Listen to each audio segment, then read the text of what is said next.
విలాప వాక్యములు 2వ అధ్యాయము 18వ వచనం. జనులు హృదయపూర్వకముగా యెహోవాకు మొర్రపెట్టుదురు. సియోను కుమారి ప్రాకారమా, నదీ ప్రవాహము వలె దీవారాత్రము కన్నీరు పారనిమ్ము. విరామము కలుగనీయకుము, నీ కంటి పాపను విశ్రమింపనీయకుము. నీవు లేచి రేయి మొదటి జామున మొర్రపెట్టుము. నీళ్లు కుమ్మరించినట్లు ప్రభు సన్నిధిని నీ హృదయమును కుమ్మరించుము. నీ పసిపిల్లల ప్రాణము కొరకు నీ చేతులను ఆయన తట్టు ఎత్తుము. ప్రతి వీధి మొగను ఆకలిగొని వారు మూర్ఛిల్లుచున్నారు. నీవు ఎవని ఎడల ఈ ప్రకారము చేసితివో యెహోవా దృష్టించి చూడుము. చదువుకున్న ఈ వాక్య భాగంలో దైవజనుడు ప్రవక్త అయినటువంటి ఇర్మియా పలికినటువంటి ఎన్నో సంగతులు ఇర్మియా గ్రంథంలోని విలాప వాక్యాల్లో కూడా ఉన్నాయి. ఇందులో దేవుణ్ణి అడుగుతున్నాడు. దేవుని సంబంధులకు కూడా ఒక హెచ్చరిక చేస్తున్నాడు. దేవుని మీద తిరుగుబాటు చేసి అగచాట్ల పాలై ఘోరమైన దుర్గతిని అనుభవిస్తున్నటువంటి దేవుని ప్రజల్ని చూస్తున్నాడు. వారికి కలిగినటువంటి శ్రమను చూసి చాలా వేదన పడుతున్నాడు. వారి విషయంలో దేవుడు కనపరుస్తున్న కోపాన్ని బట్టి చాలా వేదన పడుతున్నాడు. మరి ఎట్లా దేవుడు కోపం నుండి మళ్ళుకొని తన ప్రజల్ని తిరిగి ఆశీర్వదించి వారిని నిమ్మళ్ళపరిచేటువంటి పరిస్థితి ఎప్పుడు వస్తుంది? దేవుడు ఎందుకు ఇంత రౌద్రాన్ని చూపాడు అంటే వాళ్ళ చర్యలు బాగలేవు. దేవుని కోపానికి వాళ్ళు గురయ్యారు. మళ్ళీ ప్రత్యేకింపబడ్డ వాళ్ళే, ఏర్పరచబడ్డ వాళ్ళే, లోకంలో నుండి దేవుడు వేరపరిచినటువంటి జనాంగమే. కానీ దేవుని తీవ్రమైన కోపానికి తరచు గురవుతూ వచ్చారు. ఇర్మియా కాలానికి బాగా తీవ్రంగా గురయ్యారు.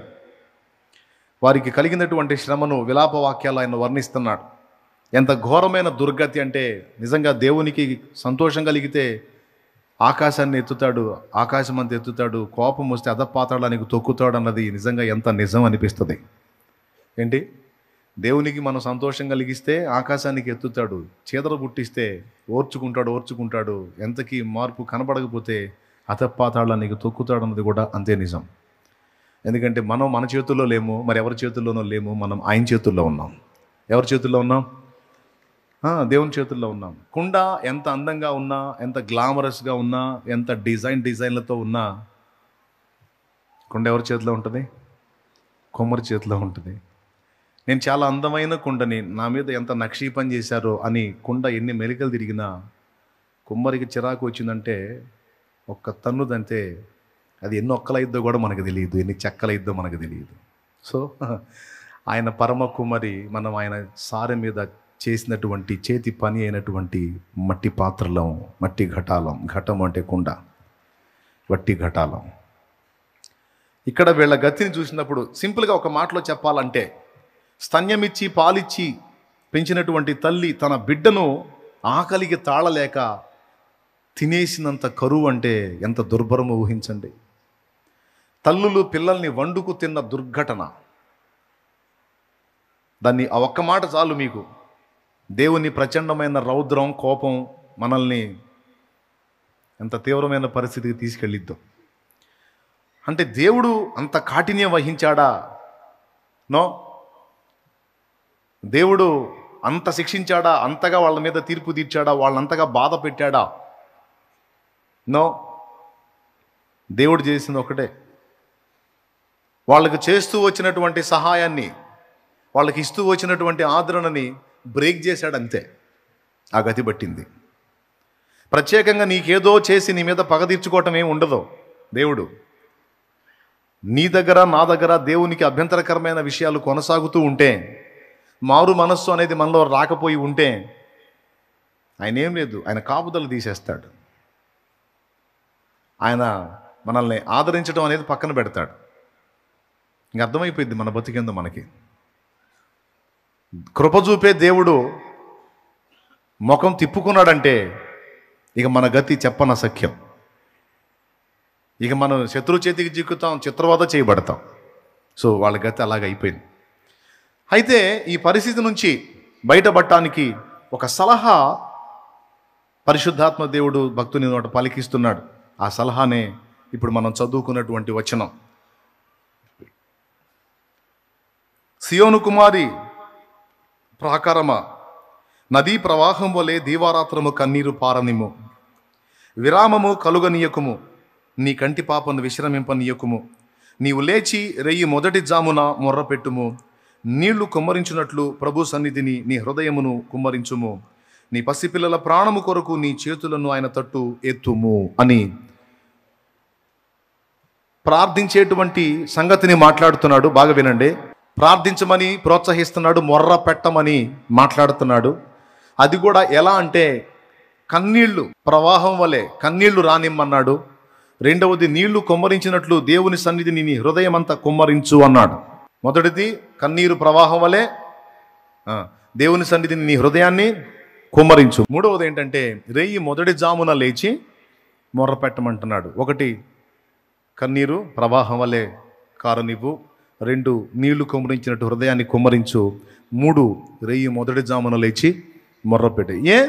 రెయ్యి మొదటి జామున లేచి మొర్ర పెట్టకపోతే ఏ జామున చేసినా దేవుడు ప్రార్థన వినడా?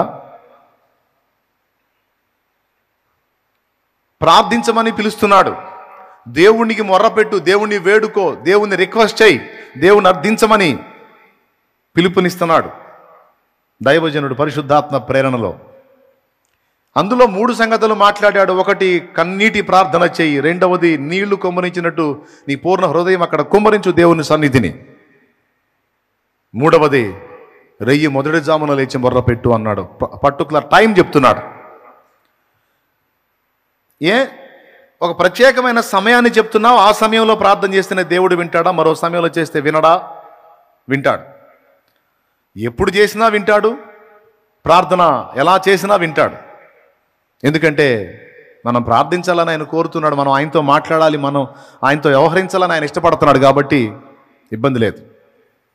అయితే ఏ ప్రార్థనైనా దేవుడు వింటాడు. కానీ రెండు ప్రార్థనలకు ప్రత్యేకమైన విలువనిస్తాడు. రెండు ప్రార్థనలకు ప్రత్యేకమైన విలువనిస్తాడు. ఏమిటి ఆ రెండు ప్రార్థనలు అంటే, ఒకటి జాగారముతో మనం చేసేటువంటి ప్రార్థన. దినమంతా వెట్టి చాకిరి చేసినటువంటి మనిషికి, పగలు పనిచేసిన మనిషికి సాయంత్రానికి నిద్ర అవసరం, శరీరానికి విశ్రాంతి అవసరం. ఆయన ఏర్పాటు చేశాడు. 24 గంటలు సూర్యుడు ఉండేవాడే.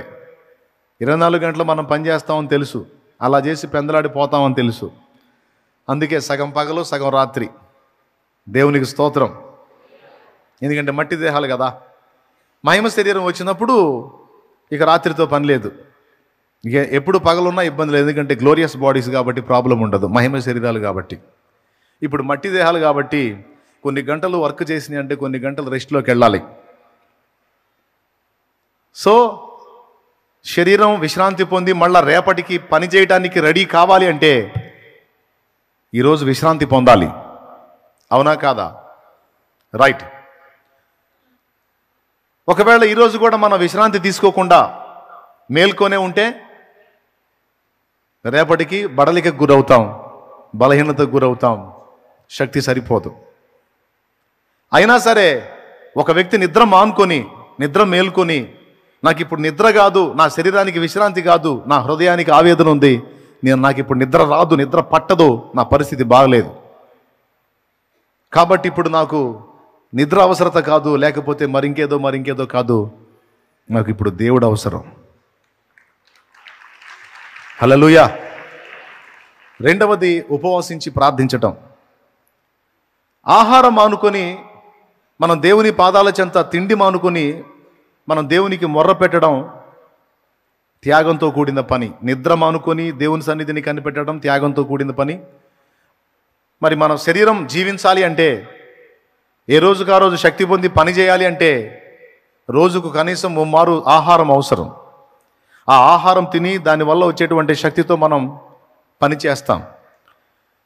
ఒకవేళ ఆహారం తినకపోతే శక్తి ఉండదు, నీరసించిపోతాం. అయినా సరే నేను బ్రతకాలి, మనుగడ సాగించాలంటే నాకు తిండి అవసరం. కానీ ఇప్పుడు తిండి మీద కూడా నాకు ఆసక్తి లేదు, నాకు నిద్ర మీద ఆసక్తి లేదు, తిండి మీద ఆసక్తి లేదు. వాటి అవసరత నా శరీరం జీవించడానికి ఉంది, కానీ ప్రస్తుతానికి నేను వాటి గురించి ఆలోచించే పరిస్థితుల్లో లేను. ఎందుకంటే నా కండిషన్ అలా ఉంది, నాకున్న ఒత్తిడి అలా ఉంది, నాకున్న ఆవేదన అలా ఉంది కనుక నాకు ఇప్పుడు ఇవేవి కాదు, నాకు దేవుడు అవసరం అని మనం చెప్పకనే చెప్తున్నాం. ఒక 7 సంగతులు మీకు అందిస్తాను. ప్రభు చిత్తమైతే ఈ 7 సంగతులు ప్రార్థనల గురించి మీకు జీవితకాలం ఉపయోగపడేటువంటి పాఠాలు, దేవుడు నాతో మాట్లాడిన విషయాలు, నేను నేర్చుకున్న సంగతులు మీకు అందిస్తాను. మొట్టమొదటిది, ప్రార్థన అనే మాటకి ఎంతోమంది ఎన్నో రకాల నిర్వచనాలు చెప్పారు. ప్రార్థన అనే మాటకి ఎంతోమంది ఎన్నో రకాల నిర్వచనాలు చెప్పారు. నేను కూడా చాలా విషయాలు చెప్పాను. కానీ ప్రార్థనకి ఒక ప్రత్యేకమైన నిర్వచనం మీకు అందరికీ తెలిసినా మళ్ళీ ఒకసారి స్పష్టంగా అందిస్తాను. మనం దేవుని మీద ఆధారపడుతున్నాం అన్న మాటని ప్రాక్టికల్గా చూపించటమే ప్రార్థన, అభ్యాసముతో వ్యక్తపరచడమే ప్రార్థన. ప్రార్థన చేసేవాడు, ప్రార్థన చేసే తల్లి, ప్రార్థన చేసే తమ్ముడు, అన్న, అక్క ఎవరైనా కావచ్చు, వాళ్ళు తాము ప్రాక్టికల్గా అభ్యాసపూర్వకంగా ఒక సాక్ష్యాన్ని ఇస్తున్నారు. ఏంటంటే, నేను నా ప్రతి సంగతికి నా మీదనో సాటి మనుషుల మీదనో నేను ఆధారపడట్లేదు, నా సృష్టికర్త అయిన దేవుని మీద నేను ఆధారపడుతున్నాను. ఈ ఆధారపడడాన్ని మనం సాధన చేసేటువంటి ప్రక్రియ ప్రార్థన. సహజంగా మానవుడు కోరుకున్నది ఏంటో తెలుసా? ప్రారంభంలో దేవుడు కోరుకున్నది ఏంటో, మానవుడు కోరుకున్నది ఏంటో చెప్తా. దేవుడు ఏం కోరుకున్నాడంటే, మనుషుల్ని చేశాడు, వాళ్ళకి స్వేచ్ఛనిచ్చాడు, వాళ్ళు స్వతంత్రంగా బ్రతకొచ్చు, లేదా వాళ్ళకి దేవుడిచ్చిన స్వాతంత్ర్యాన్ని తెచ్చి దేవుని చేతికి అప్పచెప్పి దేవుని అదుపాజ్ఞల్లో బ్రతకొచ్చు. దేవుడు ఏం ఆశించాడంటే, నేను వాళ్ళకి స్వేచ్ఛనిస్తాను, వాళ్ళు నన్ను కోరుకుంటారు, నా నడిపింపులో నా మీద ఆధారపడి బ్రతుకుటలో వాళ్ళకి క్షేమం ఉంది, వాళ్ళకి నేను స్వేచ్ఛనిస్తాను, వాళ్ళు నా మీద ఆధారపడి బ్రతికితే బాగుండు అని ఆశించాడు. అంటే మొదట సృష్టించబడిన మనుషులు తన మీద ఆధారపడాలని దేవుడు ఆశించాడు. కానీ మనిషి ఏం ఆశించాడో తెలుసా? నేను ఒకరి మీద ఆధారపడకూడదు, నాకంటూ ఓన్గా అన్నీ కావాలి అనుకున్నాడు. అది బ్లండర్ మిస్టేక్, అతిపెద్ద ప్రమాదకరమైన పొరపాటు. దేవుడేం ఆశించాడు? మనిషి తన మీద ఆధారపడాలని దేవుడు కోరుకున్నాడు. కానీ మానవుడు ఏం ఆశించాడు? తనకంటూ సొంతంగా ఉండాలి అని కోరుకున్నాడు. ఈరోజు కూడా తల్లిదండ్రులు పిల్లలకి చెప్తున్నప్పుడు సహజంగా పిల్లలు తల్లిదండ్రుల మాట వినాలి, వింటారు, వింటే బాగుపడతారు, వింటే బాగుండని తల్లిదండ్రులు కోరుకుంటారు. తల్లిదండ్రులు చెప్తారు కూడా, ఒరే బాబు, నీకు కీడు కోరతానా మేలు కోరతానా? మేలే కోరతానా తెలిసినప్పుడు మరి నా మాట వినవేమిరా? నా మాట వినవేమమ్మా, మీరు నా మాట వినండి, లేదా మీరు మా మాట వినండి, అది మీకు క్షేమం అని తల్లిదండ్రులు చెప్తారు. కానీ పిల్లలు చాలామంది ఒక డైలాగ్ వాడతారు. ఏంటో తెలుసా? పద్దాకల ప్రతిదానికి మీరు మీరు మీరని మేము మీ మీద డిపెండ్ అయితే ఇక ఎట్లా ఉంది ఇది? ఎట్లా ఉంటుంది ఇది?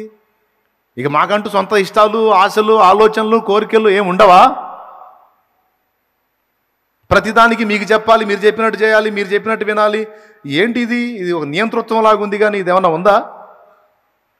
మాకంటూ సొంత ఆశలు, అభిలాషలు, మాకంటూ ఇష్టాలు ఉండవా అని తల్లిదండ్రులకు రిటర్న్ కౌన్సిలింగ్ చేస్తూ ఉంటారు పిల్లలు. కానీ వాళ్ళని స్వేచ్ఛకు వదిలేస్తే వాళ్ళు ఏ గతి పడతారో తల్లిదండ్రులకు తెలుసు. ఎందుకంటే వాళ్ళు అనుభవ జ్ఞానం పొందినోళ్ళు, పెద్దోళ్ళు. ఏం జ్ఞానం? అనుభవ జ్ఞానం పొందినోళ్ళు. అంటే ఎలాంటి సిచ్యువేషన్లు, ఎలాంటి పరిస్థితుల్లో ఎలాంటి ఇబ్బందులు ఎదురవుతాయో, జీవితంలో ఏ ఘట్టంలో ఎలాంటి పరిస్థితులు ఫేస్ చేయాల్సి వచ్చిందో వాళ్ళు ఆల్రెడీ అనుభవించి ఉంటారు. అందుకే ముందుగా వాళ్ళు మాట్లాడుతూ ఉంటారు. అది పిల్లలకి ఇబ్బందికరంగా ఉంటుంది, సుత్తిలాగా, సోదిలాగా ఉంటుంది, నసలాగా ఉంటుంది. అబ్బా, మొదలుపెట్టింది అనుకుంటా. కానీ ఎంత ఇబ్బంది పడుతున్నా సరే తల్లిదండ్రి మాత్రం ఒకటే ఆశిస్తారు, పిల్లలు తమ మాట వినాలి, తమ మీద డిపెండ్ అవ్వాలి, తమ ఐడియాలజీని అనుసరించి వారు బ్రతికితే వాళ్ళకి క్షేమం అని వీళ్ళు అనుకుంటారు. కానీ పిల్లలు ఏమనుకుంటారు? తమకంటూ ఒక సొంత ప్రపంచాన్ని నిర్మించుకుంటారు. తల్లిదండ్రులు కొంచెం గట్టిగా కానీ ఈ విషయంలో పట్టుబడితే, సరేలే తగలబడతాను, అన్నీ నువ్వు చెప్పినట్టే చేస్తాను, అని మాట్లాడి ఇక వాళ్ళకంటూ ఒక రహస్య ప్రపంచాన్ని ఏర్పరచుకుంటారు. తర్వాత వాళ్ళు దెబ్బతింటాం అనేది మనం చాలామంది జీవితాల్లో చూసాం. హల్లెలూయా. తల్లిదండ్రులు అంటారు, మీకు ఒక ఏజ్ ఉంటుంది, ఒక దశ ఉంటుంది, ఆ ఏజ్ వచ్చిన దాకా దయచేసి మా సలహాను పాటించండి. ఆ టైం వచ్చినప్పుడు, ఆ పక్వత మీలో వచ్చినప్పుడు ఇక మా అదుపాజ్ఞలకు మీరు లోబడాల్సిన అవసరం లేదు. మీరు స్వతంత్రులు, మీకు మనసు వచ్చినట్టు మీరు అడుగులు వేయొచ్చు. ఆ పక్వత మీలోకి వచ్చిన దాకా కొంచెం వెయిట్ చేయండి అని పాపం బతిలాడుతూ ఉంటారు. ఏం చేద్దాం, కొంతమంది పిల్లలు వాటిని పట్టించుకోని కారణం చేత ఆవేశంతో అడుగులు వేసి మూతి పగలు కొట్టుకుని ఆ తర్వాత అదే తల్లిదండ్రిని మళ్ళీ పీడిస్తారు. ఏం చేద్దాం, వాళ్ళకి ఇచ్చినటువంటి స్వేచ్ఛను, వాళ్ళ మీద కలిగి ఉన్న ప్రేమను బట్టి ఈ తల్లిదండ్రులకు మళ్ళీ బాధలు, మళ్ళీ వాళ్ళు తెచ్చుకున్న దరిద్రాన్ని మళ్ళీ వీళ్ళు మొయ్యక,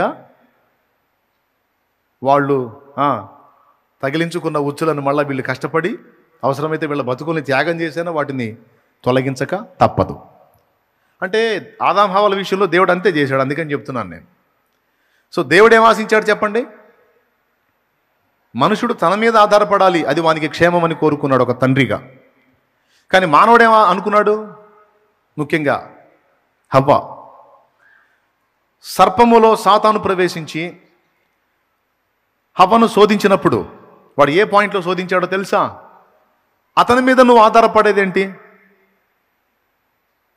అది ఆ పండు తింటే నీవు ఒక స్వతంత్రమైనటువంటి వ్యక్తి అవుతావు, నువ్వు కూడా ఆయన వంటి దానవవుతావు, నీ భర్త కూడా దేవుని వంటి వాడు అవుతాడు, మీరు దేవతల వలె ఉందురు,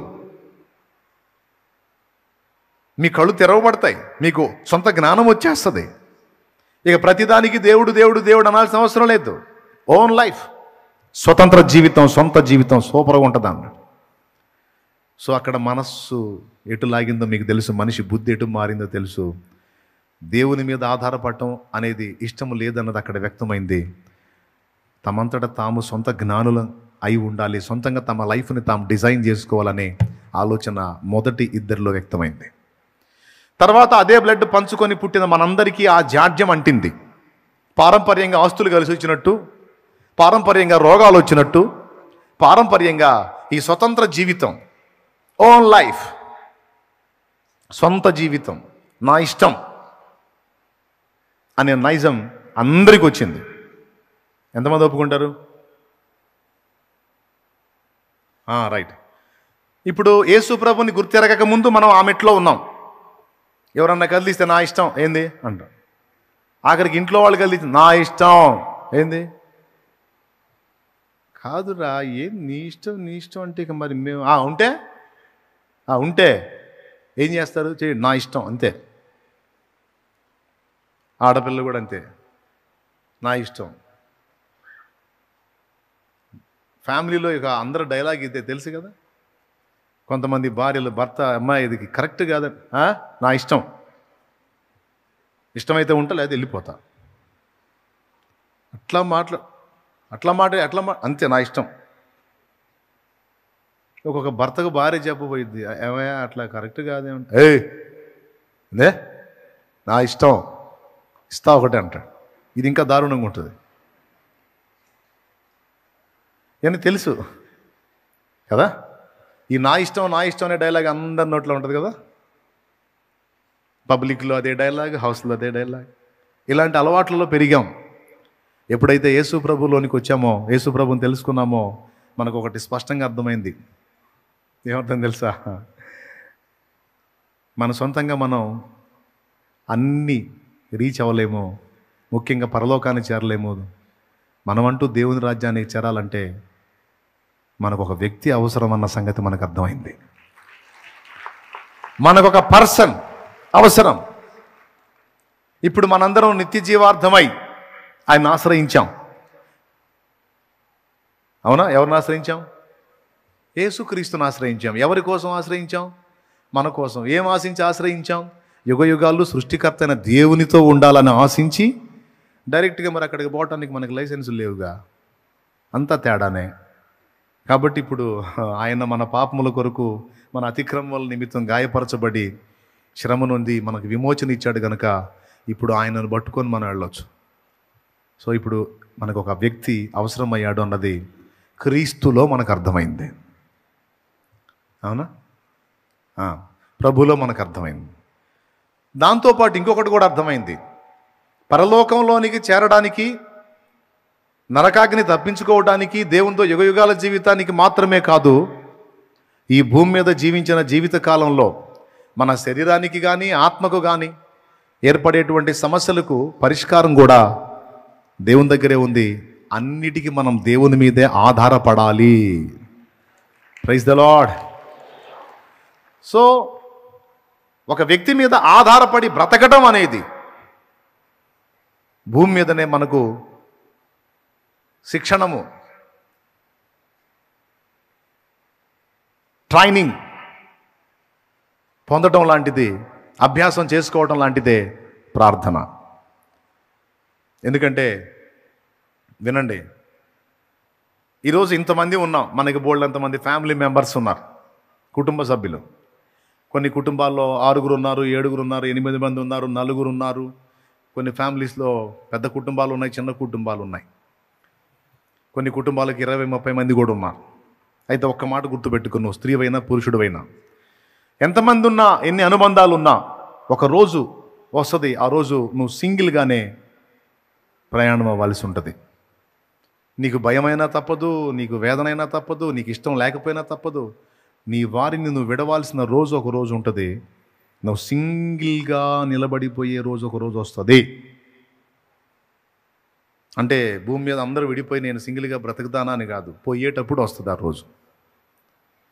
యాత్ర ముగించి పోవునప్పుడు నీతో ఎవ్వడు రాడు. ఏ స్త్రీ రాదు, ఏ పురుషుడు రారు.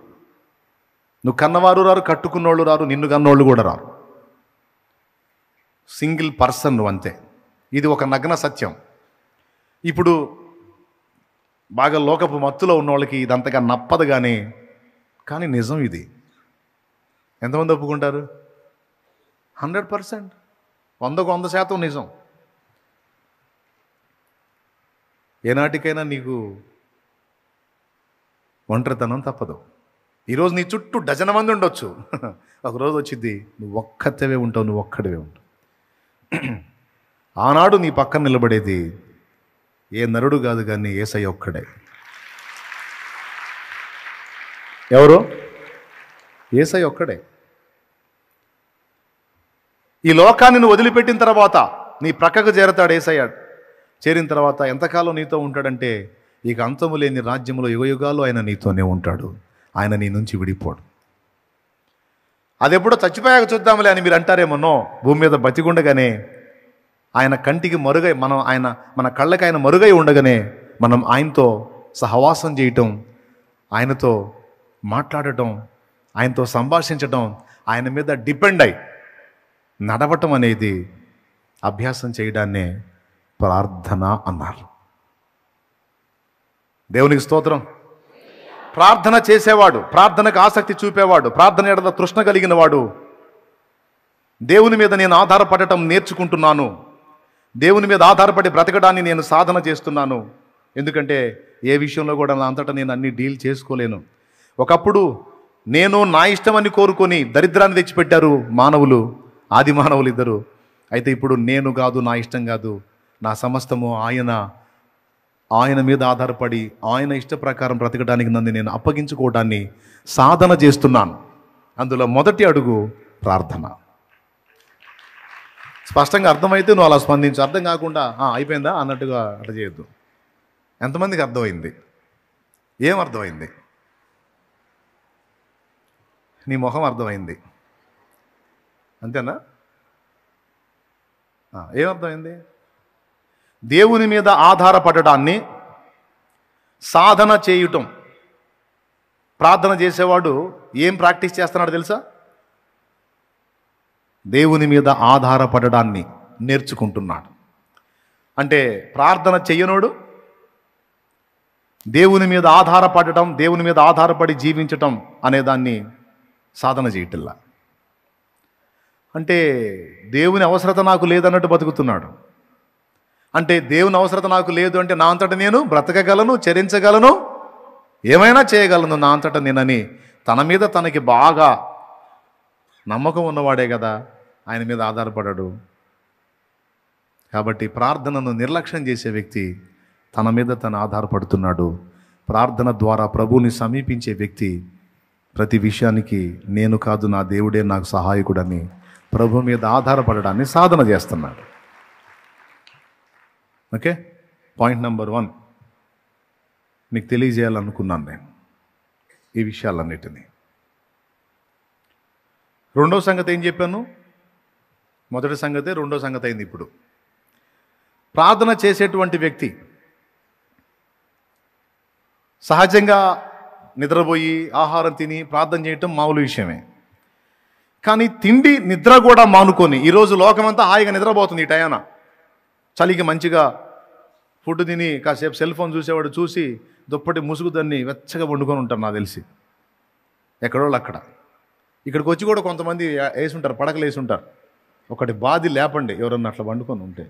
ఎందుకు వచ్చావు నిద్రమోహమా? నిద్రపోవటానికి కాదు కదా, లే అని లేపండి. ఎందుకంటే దేవుని ఆశీర్వాదం కోల్పోతారు. పాపం త్యాగం చేద్దామని వచ్చారు, ఆగలేకపోయారు. వచ్చి దేవుడిని పక్కన పెట్టి నిద్రకే సమయం ఇచ్చారు, నిద్రకే విలువనిచ్చారు. కానీ మీరున్నారే ఇంతమంది నిద్రపోలా. మీ హృదయాలు దేవుని కొరకు పరితపిస్తున్నాయి.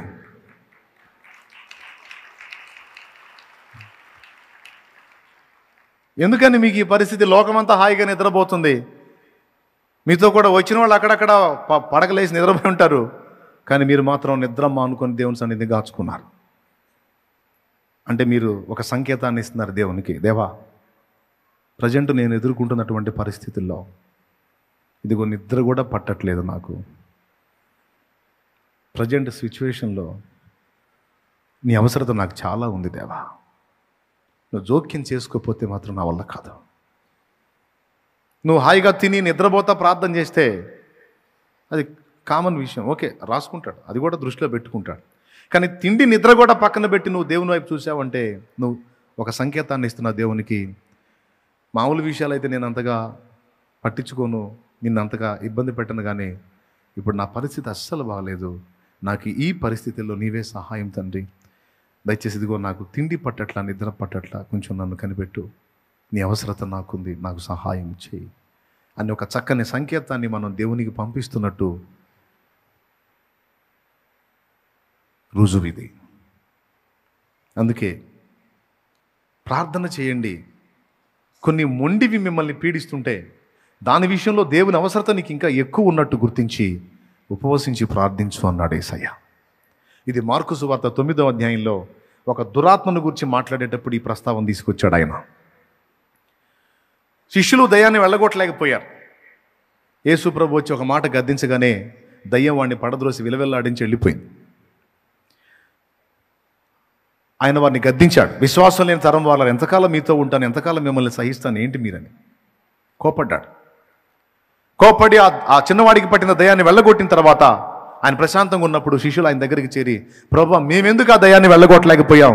నువ్వు ఒక మాట పలకగానే అది వెళ్ళిపోయింది, మేమెందుకు దాన్ని వెళ్ళగొట్టలేకపోయామని అడిగారు. అప్పుడు ఆయన చెప్పాడు, మార్కు సువార్త 9వ అధ్యాయం, బైబిల్ ఉంటే తీయండి, ఆ మాట అండర్లైన్ చేసుకోండి. 29 మనసులో చెప్పుకుంటే ఎవరికి కనపడిద్ది? మార్కు సువార్త 9:29. అది అందుకు ఆయన ప్రార్థన వలననే గాని. అయ్యా, ఆ గదిలో ఎవడన్నా ఉన్నారా? ఆ గదిలో రైట్. ఆ స్క్రీన్ మీద పడితే వెంటనే పడితే అందరూ చూసి రాసుకుంటారు. అందుకు ఆయన ప్రార్థన వలనే కానీ మరి దేని వలనైనను ఈ విధమైనది వదిలిపోవటం అసాధ్యమని వారితో చెప్పాను. ప్రార్థన వలననే కానీ, ప్రార్థన వలననే అన్నకాడ 2 అనే సంఖ్య వేసి పుట్నోట్లో దాని అర్థం రాశాడు. ఉపవాసం వలననే, ఉపవాస ప్రార్థన వలననే. ఏం మామూలు ప్రార్థన పనికిరాదా? స్తోత్రం చెప్పండి. అన్ని ప్రార్థనలే, అన్ని ప్రార్థనలు దేవుడు వింటాడు. మన పిల్లలు అడిగిన ప్రతిదీ మనం మనసులో పెట్టుకుంటాం. కానీ వాడు క్యాజువల్గా అడిగినప్పుడు అది క్యాజువల్గానే తీసుకుంటాం. తిండి మానుకొని కూర్చున్నాడు అనుకో, వాడు దాని విషయంలో ఎంత అవసరత కలిగి ఉన్నాడో, ఇప్పుడు అర్జెంటుగా మన సహాయం వాడికి ఎంత అవసరమో మనకు అర్థమైద్ది. ఏమంటే నాకు తెలియక అడుగుతాను, తిండి మానుకొని కూర్చుంటేనే ఆయనకు అర్థమైద్దా? ఆయన దేవుడు కదా, దేవుడు కదా. దేవుడు అయినప్పుడు మనం తిండి మానుకొని నిద్ర మానుకొని కూర్చుంటేనే అలా స్పందిస్తాడా? దేవుడు అయినప్పుడు తిండి మానుకున్నా మానుకోపోయినా, నిద్ర మానుకున్నా మానుకోపోయినా మనకు కావాల్సినవి సాయం చేయాలంతే అనేమన్నా నువ్వు అంటావా? అట్లయితే దానికి నా సమాధానం విను. ఆయన దేవుడే, కానీ దేవుడు అన్నమాట ఎంత నిజమో ఆయన మన నాన్న అన్నది కూడా అంతే నిజం. అందరు చెప్పండి, మన నాన్న. ఇప్పుడు మనం కాసేపు, ఎందుకంటే ఇప్పుడు ఆయన మనతో దేవుడిగా వ్యవహరించాలని కోరుకుంటున్నారా, నాన్నగా వ్యవహరించాలని కోరుకుంటున్నారా? మీరేం కోరుకుంటున్నారు? నాన్నగానేనా? ఎంతమంది అలా కోరుకుంటున్నారు? రైట్. ఆయనతో స్నేహం చేయాలని వీళ్ళు ఎంతమందికి ఆశ ఉంది? ఆయనతో ఫ్రెండ్షిప్ చేయాలి, ఆయనతో సహవాసం చేయాలని వీళ్ళు ఎంతమందికి ఆశ ఉంది? రైట్, సంతోషం. ఇప్పుడు తమ్ముడు ఉన్నాడు, ఫ్రెండ్ అనుకుందాం కాసేపు, మీ ఇద్దరం ఫ్రెండ్స్. ఈయన ఏదన్నా సరే తన పర్సనల్ నాకు చెప్పబోతున్నాడు. నాకేం అన్నీ తెలుసు, అన్నీ తెలిసిన సర్వజ్ఞుడు అనుకుందాం కాసేపు. కాదులే, సర్వజ్ఞుడు అంటే దేవుడు ఒక్కడే, ఆయన ప్లేస్లో కొంచెం, లేకపోతే ఈయన ఊహించుకుంటా, నన్ను ఎందుకులే కానీ నేను సామాన్యుడిగా ఆయనని ఆయన ప్లేస్లో ఊహిస్తా. ఇప్పుడు మీ ఇద్దరం కలిసి సహవాసం చేయాలి. నేను అంటాను, నిన్నటి రోజున జరిగిన ఒక విషయాన్ని ఎంతో చెప్పాలనుకుంటాను. నిన్న ఏం జరిగిందంటే అన్నీ మొదలు పెట్టగానే నిన్న జరిగింది ఏంది, మొన్న జరిగింది కూడా తెలిసింది నాకు అంటాడు. అప్పుడు ఇక నాకు నెక్స్ట్ డైలాగ్ ఉంటుందా? సరే 5 రోజుల క్రితం ఏం జరిగిందంటే అన్నాను అనుకో, 55 రోజుల క్రితం ఏం జరిగిందో కూడా తెలుసు నాకు అంటాడు. అప్పుడు ఇంకా నాకు మళ్ళీ నెక్స్ట్ డైలాగ్ ఉంటుందా? అప్పుడు మా ఇద్దరు స్నేహం కుదిరిద్ది అసలు? పెద్దగా చెప్పండి. ఇక నేను ఏం చెప్పపోయినా సరే ఏడ్చేవాళ్ళని నాకు తెలుసు అంటుంటాడు. ఎందుకంటే ఆయన అన్నీ తెలిసిన సర్వజ్ఞుడు, నేనేమో ఎప్పటికప్పుడు నాకు నిన్నేం జరిగిందో తెలుసు, ఇప్పుడేం జరుగుతుందో తెలుసు, కానీ ఇంకా సేపటికి ఏం జరిగిద్దో కానీ ఆయనకి నిన్న తెలుసు, నేడు తెలుసు, రేపు తెలుసు, మొత్తం కథ క్లైమాక్స్ కూడా తెలుసు. స్తోత్రం. కానీ అన్నీ తెలిసిన వాడుగా ఆయన దిగొచ్చి నాతో సహవాసం చేస్తే నువ్వేం పర్లేదు, ఆలోచించవు దాని గురించి. ఓకే, అన్నీ తెలిసిన వాడుగా ఆయన నా పక్కన ఉంటే, ఏమీ తెలియని నేను అన్నీ తెలిసిన వాడితో ఎట్లా ఫ్రెండ్షిప్ చేయాలి? ఇప్పుడు ఇంకో టైప్ చెప్తాను. ఇప్పుడు ఆయన కూడా ఏమీ తెలియని వాడుగానే నాతో ఉన్నాడు, నేను కూడా ఆయనతో అలా ఉన్నాను. అయ్యా నిన్న ఏం జరిగిందంటే అని అన్నా అనుకో, ఏం జరిగింది అని ప్రశ్నించాలి. ఏడ్చావులే, నిన్నేంది, మొన్న కూడా తెలిసింది నాకు అన్నాడు అనుకో, నాకు సౌండ్ ఉండదు. ఏం జరిగింది అని ఆయన కూడా అమాయకంగా అడిగినప్పుడే నాకు జరిగిన మంచి లేదా నాకు జరిగిన చెడ్డ లేదా నాకు జరిగిన ఆనందం పంచుకుంటాను. ఆయన కూడా సంతోషిస్తాడు. లేదా బాధపడాల్సిన విషయం అయితే బాధను, అయ్యో అలా జరిగిందా అని బాధను వ్యక్తం చేస్తాడు. అప్పుడు నాకు ఆనందమో, ఆదరణో, సంతృప్తో, లేకపోతే ఓదార్పో, ప్రోత్సాహమో మొదలన్నీ కలుగుతాయి. అలా కాకుండా ఏదన్నా నోరెత్తు నాకు అన్నీ తెలుసు అంటే ఇంకా ఫ్రెండ్షిప్ ఎట్లా కుదిరిద్ది? సహవాసం ఎట్లా జరుగుతుంది? కాబట్టి దేవుడు మనతో వ్యవహరించేటప్పుడు గుర్తుపెట్టుకోండి ఈ పాయింట్ని. ఇంతగా చెప్పాలా, అంతగా మనం మొరపెట్టాలా, తిండి మానుకొని కూర్చోవాలా, నిద్ర మానుకొని కూర్చోవాలా అంటే మనతో వ్యవహరించేటప్పుడు దేవుడు ఒక సామాన్యమైనటువంటి వ్యక్తిలాగానే వ్యవహరిస్తున్నాడు. అర్థమైందా? అన్నీ తెలిసిన సర్వజ్ఞుల్లా కాదు. మన దగ్గరకు వచ్చి మనతో ప్రవర్తించే ప్రవర్తనలో ఆయన నీలాంటి నాలాంటి సామాన్యులాగానే వ్యవహరించడానికి ఇష్టపడుతున్నాడు అన్నది బైబిల్ ఇస్తున్న సాక్ష్యం. ఉదాహరణకి, థ్యాంక్ యూ నన్ను కూర్చో. ఉదాహరణకి బిలాం దగ్గరకు వచ్చాడు. బిలాం ఇంట్లో బాలాకు దగ్గర నుంచి వచ్చిన మనుషులు ఉన్నారు. బిలాం దగ్గరికి దేవుడు వచ్చినప్పుడు సంఖ్యాకాండం 22 నుంచి బిలాం స్టోరీ ఉంటుంది. నాకు వెళ్ళి చూడండి, ఉంటుందిలే. ఇంటికి పోయినా చదువుకుంది కానీ అన్నీ చూసాను. ఇప్పుడు తెల్లారిద్ది. ఇశ్రాయేలు జనాంగము ఇసుక రేణువులంత విస్తారంగా ఉంది. మోయాబు దేశం మీదుగా వాళ్ళు వెళ్తున్నారు. ఈ మోయాబు రాజు అయినటువంటి బాలాకు అనే వాడికి బాధ కలిగింది.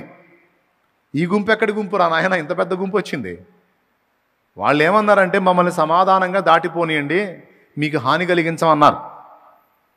అయినా మా మీదుగా మీరు దాటిపోయేదేంది, మిమ్మల్ని ఎట్లా పోనిస్తామని అడ్డగించడానికి ప్రయత్నించాడు. వీటి వల్ల కాల. ఎందుకంటే అది ఇసుక రేణువులాగా ఉంది ఆ జనాంగం. వీడు ఒక దిక్కుమాల ఆలోచన చేశాడు, ఈ బాలాక్ అనేవాడు. మన రాజ్యంలో బిలాం అనే ఒక వ్యక్తి ఉన్నాడు. అతను నోరు తెరిచి ఏది పలికితే జరిగిద్ది. దేవుడు అతని నోటిని ఆశీర్వదించున్నాడు. అతడు పలికినట్టు జరిగిద్ది అని బిలాము గురించి చెప్పి, ఏమి లేదు మనం కొంచెం మనీ పెట్టుకొని అతను తెప్పించి ఈ గుంపు మొత్తాన్ని శపింపజేస్తే, ఆయన నోరు తెరిచి వీళ్ళందరూ పోవాలని పలికాడంటే మొత్తం పెట్టలు అన్నట్టు రాలిపోతారు. కనీసం కొంతమంది అన్నా పోతారు, మిగిలిన వాళ్ళు మనం వేసేయచ్చు అని ఆ బిలాము దగ్గరికి బాలాకు రాజు అనుచరులను పంపించాడు. అయితే అక్కడికి వచ్చి వాళ్ళు బిలాంతో ఈ విషయం చెప్తారు. అయ్యా, ఎక్కడి నుంచో వచ్చింది ఇజ్రాయేల్ జనాంగము, ఇసుక రేణువులాగుంది, ఐగుప్తు నుంచి బయలుదేరారంట, మా దగ్గరకు వచ్చేసారు, ఇట్లా ప్రమాదం ఉంది మాకు, మీరేం చేయవసరం లేదండి, తమ బంగారు నోటితో తమ బంగారు నోటితో ఆ గుంపు జనం అంతటిని శపిస్తే చాలు, తమకు బంగారం ఇచ్చుకుంటాం అంతే. అంటే యెహోవా సెలవు లేనిదే నేను ఏ మాట చెప్పను, అవునని కానీ కాదని కానీ చెప్పను. ఈ రాత్రికి ఉండండి, ఆయన వస్తాడు, ఆయన అడుగుతాను, ఆయన చెబితే అప్పుడు వస్తా అన్నాడు. వాళ్ళు అక్కడే నిద్రపోతున్నారు. ఆ నైట్ దేవుడు వచ్చాడు, బిలాం దగ్గరికి వచ్చాడు. వచ్చినప్పుడు దేవుడు అడిగిన ప్రశ్న ఏంటంటే, ఈ మనుషులు ఎవరు అని. నాకు వచ్చిన డౌట్ ఏంటంటే, వాళ్ళు ఎవరో నీకు తెలియదా? ఏమయ్యా, నువ్వు సృష్టికర్తవు కదా, నువ్వు వాళ్ళని చేయలేదా? నీ చేతులే కదా ఆ మట్టి బొమ్మలు చేసి ప్రాణం పోసింది, వాళ్ళు ఎవరో నీకు తెలియదా? కానీ ఆ ప్రశ్న ఉందో లేదో మీరు చూడండి. ఒకసారి కాదు, 2 సార్లు ఉంది. ఈ 2 సందర్భాలే కాదు, ఇక చాలా సందర్భాల్లో దేవుడు మనుషులతో మనుషుని వలె వ్యవహరించటం, మాట్లాడటం, ప్రవర్తించటం మనకు ఆశ్చర్యాన్ని కలిగించింది. అంటే మన ప్రార్థన గదిలోనికి లేదా మన సహవాసానికి దేవుడు మన వంటి సామాన్యులానే వస్తాడని మనం గుర్తుపెట్టుకోవాలి. అర్థమైందా? బిలాం దగ్గరికి వచ్చినప్పుడు అన్ని తెలిసిన సర్వజ్ఞుల్లా కాదు, బిలాంలాగా ఒక సామాన్యమైన మానవుడిలాగా వచ్చి, ఏం బిలాం, ఏం చేస్తా, ఏంటి ఈరోజు సంగతులు ఏంటి, ఎవరు లేరు అన్నట్టు.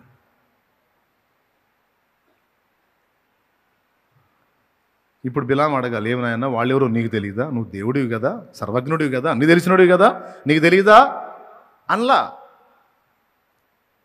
అంటే దేవుడు మనిషితో ఎలాంటి సాంగత్యాన్ని కలిగి ఉన్నాడు, ఎలాంటి సహవాసాన్ని కలిగి ఉన్నాడో మీకు అర్థమైందని నేను అనుకుంటున్నా. ఇప్పుడు ఫ్రెండ్షిప్ పక్కన పెట్టేసి తండ్రి బిడ్డ, దేవుడు నీతో ఎలా వ్యవహరించాలనుకుంటున్నావు అంటే, నాన్నలాగే అన్నావు నువ్వు, ఓకేనా? రైట్. ఇప్పుడు అట్లయితే నాన్నలాగా అన్నావు కదా, సరే ఇప్పుడు నాన్న ప్లేస్లో తెద్దాం ఆయన్ని. ఇప్పుడు నువ్వు చదువుకుంటున్నావు, కాలేజీ ఫీజు కట్టాలి, కాలేజీ చదివేవాడికైతే, స్కూల్ ఫీజు కట్టాలి, స్కూల్ చదివేవాడికైతే, పుస్తకాలు ఏదో అవసరమైన వస్తువులు. నానా ఎరా నాకు ఫలానా బుక్స్ కావాలి, మరి అవి తీసుకొస్తావా? తీసురా. సరేలే తెస్తాలే అంటాడు, మర్చిపోయి వస్తాడు. ఈడు పుస్తకాలు ఒక్కడే వ్యవహారం అయింది ఆయనకి, ఎన్ని కార్యక్రమాలు చక్కబెట్టాలి ఆయన, మర్చిపోయి వచ్చాడు.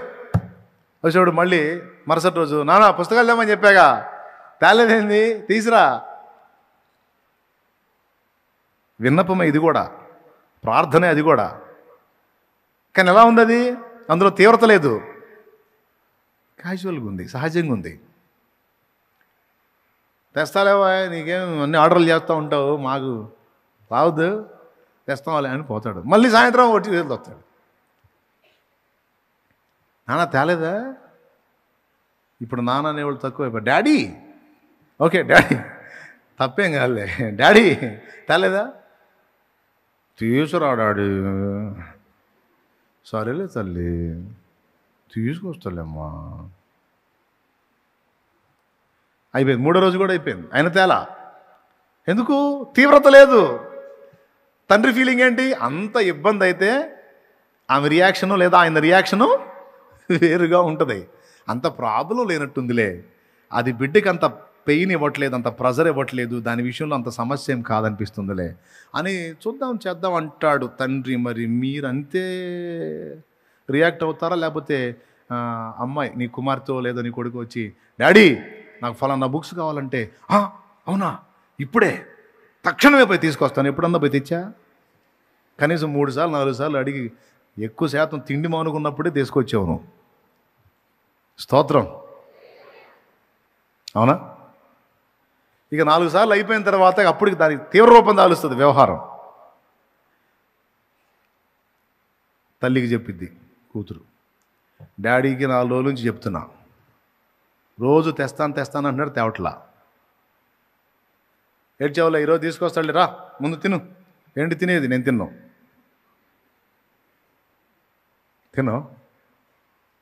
తినకపోతే చేస్తావు, అయితే పర్వాలేదు, నేను తినను. నేను చెప్తా, ఈరోజు చెప్తాలేరా మా అమ్మ గదు అని మళ్ళీ అమ్మ కాకాలు ఉంటాయి, మళ్ళీ అమ్మ కాక ఖచ్చితంగా ఆయన రాని ఆయన కడిగి పడేస్తాను, ఈరోజు నీకు రేపు తెప్పిస్తా కదా నేను. నిజంగానే ఖచ్చితంగా ఈరోజు తెస్తాడమ్మా, నువ్వు తిను. నిజంగానే తేల. 4వ రోజు కూడా అయిపోయింది. ఇక 5వ రోజు ఇంకా తీవ్ర రూపం దాల్చింది. ఇక 5వ రోజు ఉదయం నుంచే తిండి తినకుండానే వెళ్ళింది స్కూల్కి. తినకుండా వెళ్తాడు స్కూల్కి. ఈయన ఆఫీస్కో లేకపోతే ఏమైనా వ్యాపారానికో పనికో వెళ్ళాడు. సాయంత్రం వచ్చేటప్పటికి పొద్దున్న తినలా, మధ్యాహ్నం తినలా, సాయంత్రం తింటదో తినదో తెలియదు, ఏడుచుకుంటా తిరుగుతుంది. ఉస్సూరు మంట. ఎవరో నీ కూతురు, ఎవరో నీ కొడుకు. సాయంత్రం వచ్చిన భర్తకు చెప్పుద్ది భార్య పిల్లల గురించి. తినలేదా? 2 పూటలు తినలేదా? 2 పూటలు తినలా, ఇప్పుడు కూడా తినలా. అదిగో నాన్న వస్తాడు ఈరోజు ఖచ్చితంగా తెస్తాడని ఏడుస్తా. ఆ పిల్లకి మరి అక్కడ ఎంత ఒత్తిడైందో, ఆ స్కూల్లో కొట్టారేమో మరి. ఆ ఏడుస్తానే నీకోసం ఇప్పటిదాకా నిద్రపోలా, ఇప్పుడు నిద్రపట్టింది అంటే ఫస్ట్ తండ్రి ఏం చేస్తాడు? కూతురు దగ్గరికి వచ్చి చూస్తాడు. ఏం చూస్తాడు తెలుసా? కూతురు చేతులు చూస్తాడు. చేతుల మీద ఏమన్నా కొట్టారా? అంతే కదా. తెచ్చుకోమన్నా నోడు, తెచ్చుకోకపోతే ఏం చేస్తారు? ఏయ్ చెల్లు, ఇక్కడ కొడితే కానీ అక్కడ తగలదు నొప్పి. ఆ ఫస్ట్ చేతులు చూస్తాడు. పిల్లల్ని ఏమైనా కొట్టారా? అది మామూలు బడి కాదు, కొడతారు కూడా వాళ్ళు. మామూలు స్కూల్ కాదు, కొట్టేస్తారు వాళ్ళు. నాకేమో గుర్తుండి చావట్లేదు. ఇప్పుడు టైం ఎంత అయింది? 9. షాపులు మూసే టైము అయినా పర్లేదు, కావాల్సిందే ఇటు పరిస్థితుల్లో అని సస్తా బతుకుతా. ఫస్ట్ పోయి కూతురు చేతులు చెక్ చేసుకొని, లేదా కొడుకు చేతులు చెక్ చేసుకొని, ఆ ప్రాబ్లం ఉందా లేదా, ఆ దెబ్బలు వాతలు ఏమైనా కనపడ్డాయా, సిగ్గుపడతాడు, బాధపడతాడు, కన్నీళ్ళు కూడా పెట్టుకుంటాడు. నా వల్ల, నా నిర్లక్ష్యం వల్ల నా బిడ్డ దెబ్బలు కూడా తిందని. ఒకవేళ అలాంటివి లేకపోతే ఏమైనా కానీ నా బిడ్డ కడుపు మాడు పొట్ట లోపల పోయి ఉంటుంది. అరే రే చిట్టు తల్లి తినలేదు. ఇక వెళ్ళిపోతాడు. తను తినడు, పోతాడు ముందు.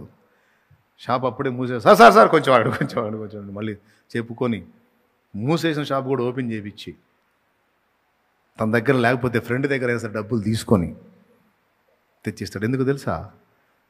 బిడ్డ యొక్క విజ్ఞాపన తీవ్రత తీరం దాటింది. తిండి మానుకుంది, నిద్ర కూడా మానుకొని ఏడ్చి కళ్ళు చారికలు కట్టాయి. ఇక్కడ ఏం చెబుతుందంటే, నానా ఈ రోజైనా నువ్వు జోక్యం చేసుకొని నాకు అవి ఇవ్వకపోతే రేపు ఖచ్చితంగా నన్ను కొడతారు. నాకు దెబ్బంటే భయం, కానీ నన్ను కొడతారు. నీ అవసరత నాకు చాలా ఉంది, ఇప్పుడు నీవు నా విషయంలో తీవ్రంగా స్పందించాలి. అది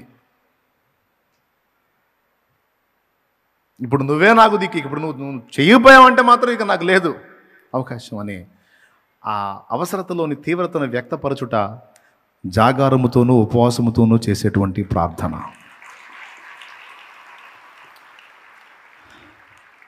హల్లెలూయా. ఎంతమందికి అర్థమైంది?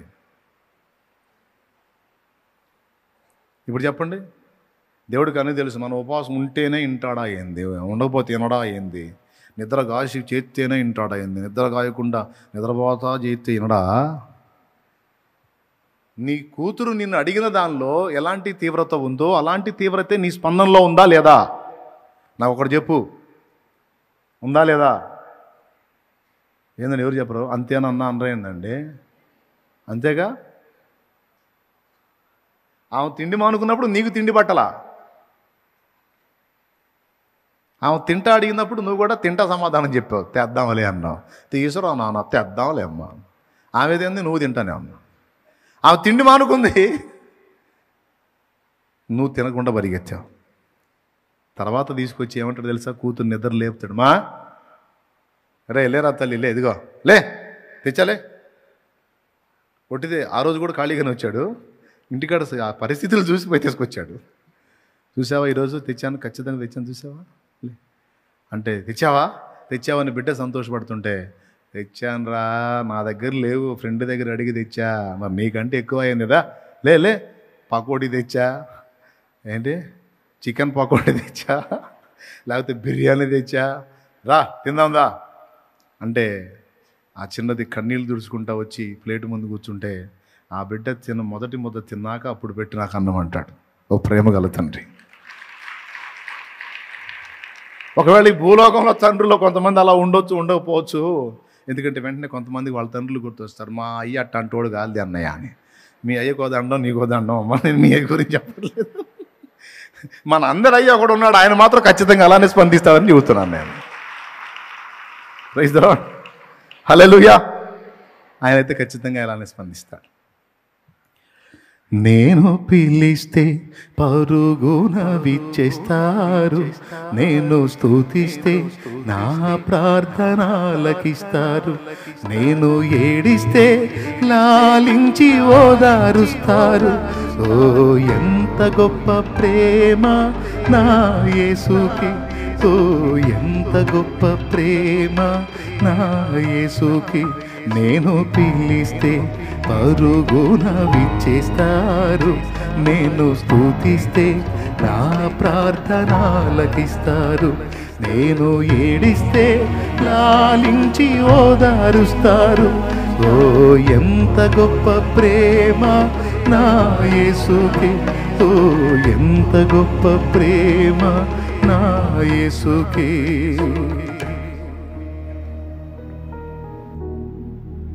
ఒక మనుషుడికి నీ కన్నీళ్ళు చూస్తే కనికరం రాకపోవచ్చు, ఎందుకంటే నీకు ఆ వ్యక్తులకి ఉన్న అనుబంధం అలాంటిది. కానీ దేవునికి నీకున్న అనుబంధం వేరమ్మా, దేవునికి నాకున్న అనుబంధం వేరు. మన కన్నీళ్ళ విషయంలో, మన ఆకలి విషయంలో, మన నిద్రలేని విషయంలో మనుషులు స్పందించడం వేరు, దేవుడు స్పందించడం వేరు.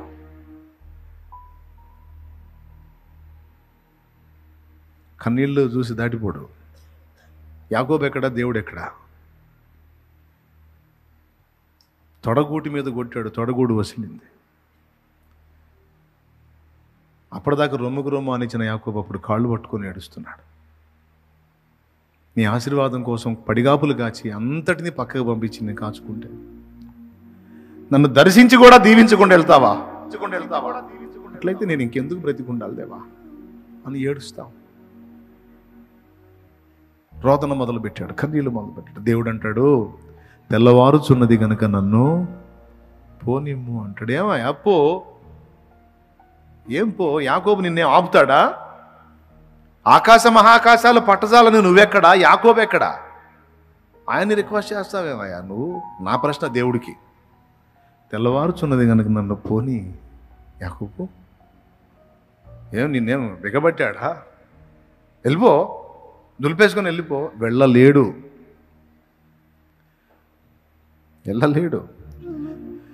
దావీదు కుమారుడా,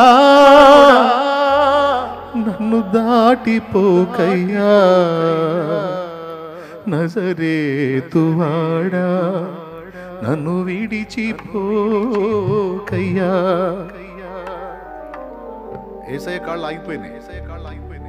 మనకు లేఖనం చెప్తుంది, ఆ గుడ్డివాడి కేక విని ఆయన కాళ్ళు ఆగిపోయినాయి.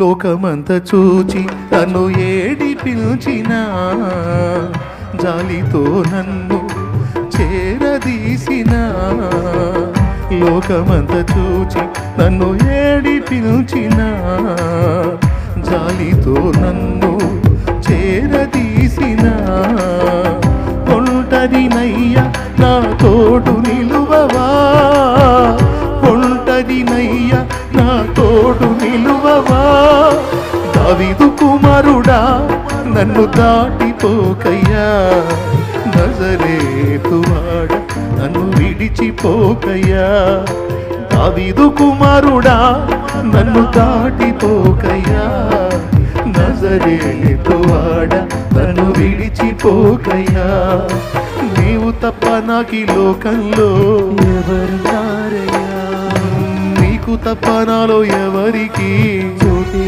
లేదయ్యా నీవు తప్ప నాకీ లోకంలో ఎవరున్నారయ్యా నీకు తప్ప నాలో ఎవరికి చోటే లేదయ్యా దావీదు కుమారుడా నన్ను దాటిపోకయ్యా నజరేతువాడ నన్ను విడిచిపోకయ్యా దావీదు కుమారుడా నన్ను దాటిపోకయ్యా నజరేతువాడ నన్ను విడిచిపోకయ్యా దేవునికి మహిమ హల్లెలూయా యేసయ్య కాళ్ళు ఆగిపోయినాయి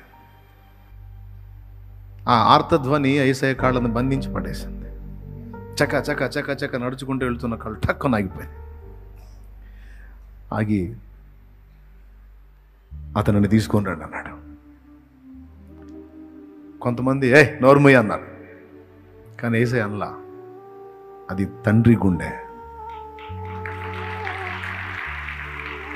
అది దేవుని గుండె అది మనుషుల గుండె కాదు అది దేవుని గుండె అయ్యా నీ వేస్తే కాక దాటి వెళ్ళిపోడు ఆగిపోతాడు తమ్ముడు చెల్లి పొట్ట మాడింది నిద్ర మానింది కళ్ళు చెమర్చాయి కన్నీటి చారికలు కట్టాయి ఇదంతా ఆయనకి తీవ్రమైన విషయం మన కన్నీళ్ళని అలాంటి బుడ్డిలో దాచిపెట్టుకుంటాడట ఆయన పుస్తకంలో రాసుకుంటాడని లేఖనంలో ఉంది 56వ కీర్తన 8వ వచనంలో ఉంది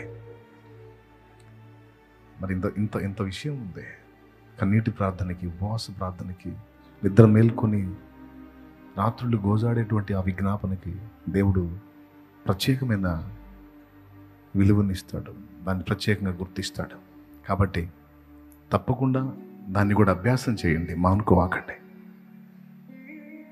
నిద్ర మేలుకొని దేవుని సన్నిధిలో గోజాడి అలవాటు చేసుకోండి ఈరోజు కొన్ని వస్తువులు వచ్చి మన టైంని మన కళ్ళని వేరే రకంగా ఆకర్షిస్తున్నాయి ఒకప్పుడు ఈ శోధన లేదు మనకి ఈరోజు కొన్ని వస్తువులు వచ్చినాయి మనం రాత్రులు మేలుకొని ప్రార్థన చేసే పరిస్థితి లేదు ప్రత్యేకంగా ఉపవాసాలు ప్రతిష్ఠించుకొని ప్రార్థన చేసే పరిస్థితి లేదు ప్రత్యేకంగా కన్నీటితో మొరపెట్టుకోవడానికి ఏకాంతంగా దేవా నువ్వు నేను అని కూర్చున్న అనుభవాలు తగ్గిపోతున్నాయి దయచేసి వాటిని సరి చేసుకుందాం అని మన తెలియకుండానే నేత్రాశ పాపంలోకి వెళ్ళిపోతున్నాం ఈరోజు మన కళ్ళు నేత్రాశతో నిండి ఉన్నాయి మన కళ్ళలో కన్నీళ్ళు లేవు ఒక పక్క కఠినమైన బాధలు ఉన్నా సరే ఆ బాధల్ని వేరే రకంగా మర్చిపోదాం అనుకుంటున్నాం కానీ తీర్చుకుందాం అనుకోవటంలా బాధ మర్చిపోవటం వేరు బాధ తీర్చుకోవటం వేరు లోకంలో ఉన్న వాటికి వెళ్ళి చూస్తే బాధను మర్చిపోతామేమో కాసేపు కానీ దేవునికి వెళ్ళి చూస్తే బాధ తీర్చబడుతుంది మరపు కావాలా తీర్చబట్టం కావాలా తీర్చబట్టం కావాలంటే మరి దేవునికి వెళ్ళి కదా చూడాలి బాధ మర్చిపోవడానికి కదా వేరే వాటిలో ఆనందం వెతుక్కోవటం విరితనం కదా బ్యాలెన్స్ అవ్వాలి ఈ పాయింట్లో 2 సంగతులు 3వ సంగతి మీరు రాసుకోండి తప్పకుండా మొదటిది నేను చెప్పాను మీరు రాసుకున్నారో లేదో దేవుని మీద మనం ఆధారపడటాన్ని అభ్యాసం చేయటం ప్రార్థన దేవుని అవసరత మనకి ఎంత ఉందో తెలియజేసేది ఉపవాసము జాగరణ కన్నీటి ప్రార్థన నినివే పట్టణస్థులు అలాగున రోధించారు ఆఖరికి పశువుల్ని కూడా ఉపవాసం ఉంచి దేవుని ప్రచండమైన కోపాగ్నికి బలి కాకుండా మొర్రపెట్టుకున్నారు బతికిపోయారు లేకపోతే మొత్తం సమూల నాశనం అయ్యేవాళ్ళు సో 2 3వది ప్రార్థన గురించి మరో మాట చెప్తా మన ప్రార్థన దేవుణ్ణి మార్చలేదు దేవుణ్ణి మార్చలేదు. దేవుణ్ణి మార్చడానికి కాదు మన ప్రార్థన. మూడవ పాయింట్, మన ప్రార్థన దేవుని ప్రణాళికలో మనల్ని మనం ఇముడ్చుకోవటానికి, దేవుని ప్రణాళికలో మనల్ని మనం ఇముడ్చుకోవటానికి చేసేది ప్రార్థన. దేవుణ్ణి మార్చడానికి కాదు, దేవుని ప్రణాళికకు అనుగుణ్యంగా మనం మార్చబట్టానికి చేసేది ప్రార్థన. చాలా విలువైన విషయం అండి ఇది. మన ప్రార్థనలు దేవుణ్ణి మార్చవు, మన ప్రార్థనలు మనల్నే మారుస్తాయి. దేవునికి స్తోత్రం. మీరు ఒక మాట చెప్పండి, దేవుడు మారాలా మనం మారాలా? దేవుడు ఎందుకు మారాలండి? దేవుళ్ళో ఏం తప్పులు ఉన్నాయి? దేవుళ్ళో ఏం పిచ్చి పనులు ఉన్నాయి? దేవుళ్ళో ఏం వెరితనం ఉంది? దేవుడు ఎందుకండి మారాలి? మన ప్రార్థనలో దేవుని చేతులు మెలితిప్పడానికి కాదు, దేవునికి వ్యతిరేకంగా మెలితిరిగినటువంటి మన నడతలు, మన చేతల్ని దేవునికి అనుగుణ్యంగా తిప్పడానికి ప్రార్థన. హల్లెలూయా. దీనికి కూడా ప్రార్థనే కావాలి. అది ప్రార్థనలోనే జరిగిద్ది. నా ఇష్టమిదిగో ఇది నీ ఇష్టముగా చేయ, నా ఇష్టమిక గాదది. అయ్యా వద్దు, నా ఇష్టం వద్దు. భక్తులు పాడుకున్నారు, వద్దయ్యా నీ ఇష్ట ప్రకారమే అన్నీ జరగాలి. దేవునికి స్తోత్రం కలుగునుగాక. చాలా అద్భుతమైనటువంటి విషయం ఇది. దేవుడు మారాల్సిన అవసరం ఉందా, మనం మారాల్సిన అవసరం ఉందా? ఒక ముక్క చెప్పండి.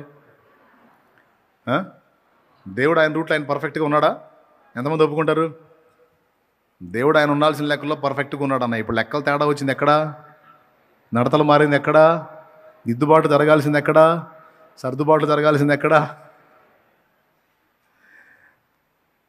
సో ప్రార్థనలో మనం దేవుని సమీపించినప్పుడు మనకిష్టం వచ్చినట్టుగా, దేవా నువ్వు మారు, నాకు ఇష్టం వచ్చినట్టుగా మారు అంటే నడవదు. కానీ దేవుణ్ణి మార్చడానికి కాదు, కానీ నువ్వు ప్రార్థనలో దేవుని సమీపించినప్పుడు నీ ఆలోచనలను ప్రభావితం చేసి ఆయన ప్రణాళికానుసారంగా ఆయన నిన్ను మారుస్తాడు. అది ప్రార్థనలోనే జరిగింది. అది ప్రార్థనలోనే జరిగిద్ది. దేవుని పాదాల దగ్గరే జరిగిద్ది. ఆయన గోజాడితేనే జరిగిద్ది. ఎంతమందికి అర్థమైంది? స్తోత్రం. దావీదు తప్పు చేశాడు, దేవుని పాదాల దగ్గరికి ప్రార్థన చేశాడు. ఇప్పుడు దేవుడు మారాలా, దావీదు మారాలా? పెద్దగా చెప్పండి. సౌలు మారాలా, దేవుడు మారాలా? దేవుడు మారే అవసరం ఏముందండి? ఆయన మార్పు లేని దేవుడు. తేడా పడ్డది ఎవరు? వీళ్ళు. దిద్దుబాటు చేసుకోవాల్సింది ఎవరు? అందుకోసం ఎవరిని ఆశ్రయించాలి? ఎస్, నన్ను దిద్దుము చిన్న ప్రాయము సన్నుతుండగు నాయనా, నన్ను దిద్దుము చిన్న ప్రాయము సన్నుతుండగు నాయనా, నీవు కన్న తండ్రి వల్చు నీదరి చేరి తినినా నాయనా, నన్ను దిద్దుము చిన్న ప్రాయము సన్నుతుండగు నాయనా. ఏం పాట అండి అదే. దూరమునకు బోయి నీదరి జేరనైతిని నాయన, నేను కారు మూర్ఖపు పిల్లనై కారణవిదిరిగితి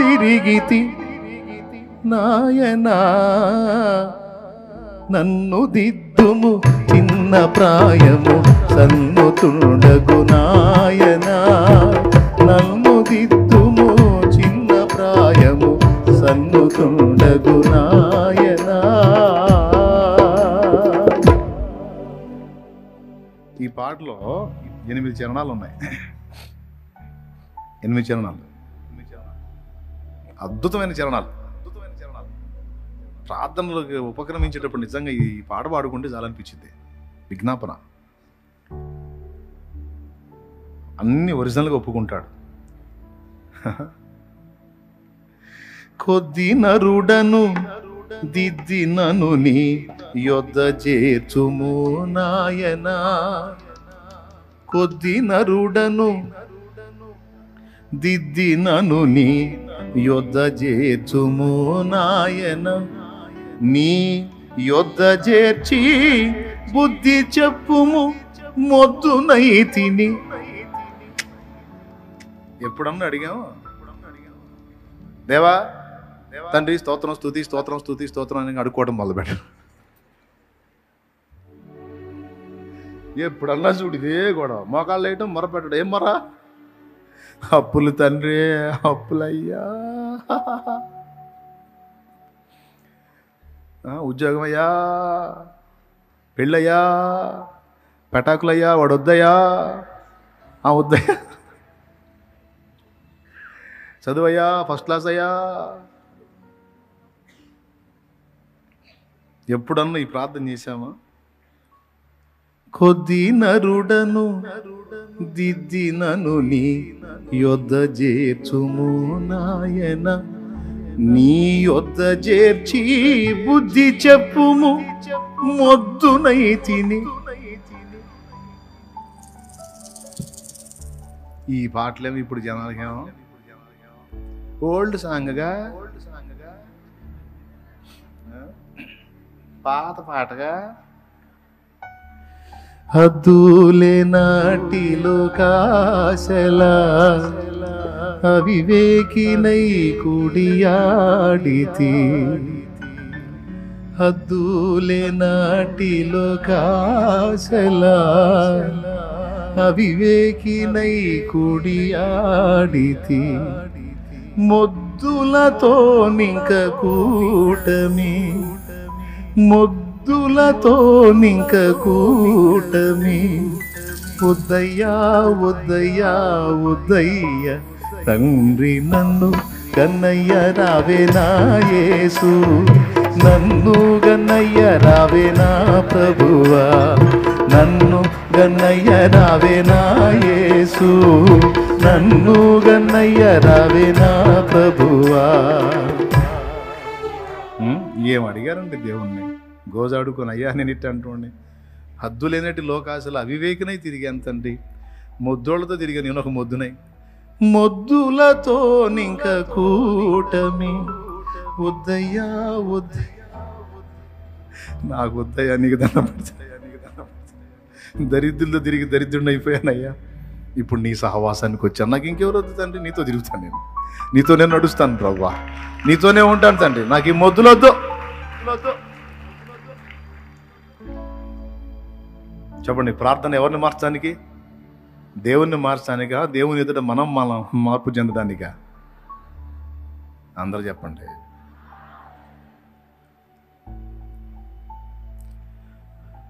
ఆయన దగ్గరికి వెళ్ళే కొద్దీ, ఆయనతో మాట్లాడుకునే కొద్దీ, ఆయన పాదాలు పట్టుకునే కొద్దీ నీకు తెలియకుండానే నీలో పెను మార్పు కలుగుతుంది. నాకు తెలియకుండానే నాలో గొప్ప మార్పు కలుగుతుంది. మనకు తెలియకుండానే మనలో చాలా సంగతులు మారిపోతాయి పిల్లరా. ఇది నిజం. దేవునికి స్తోత్రం.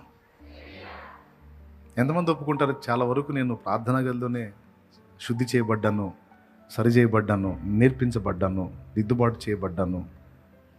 ఎంతమంది ఒప్పుకుంటారు?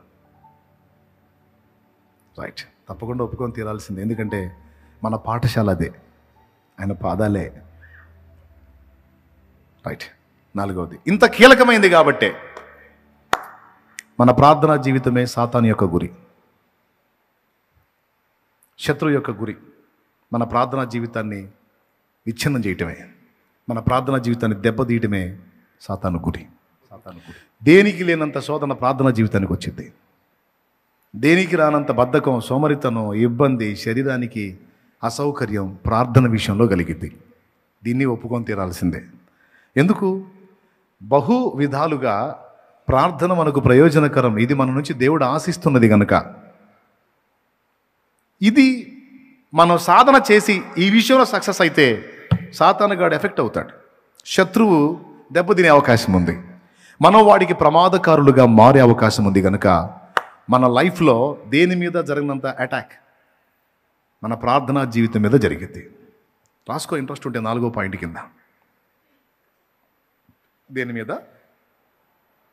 అందుకే ప్రార్థనలో విసుగు పుట్టిస్తాడు శత్రువు, వాడు ప్రేరణ మాటలు.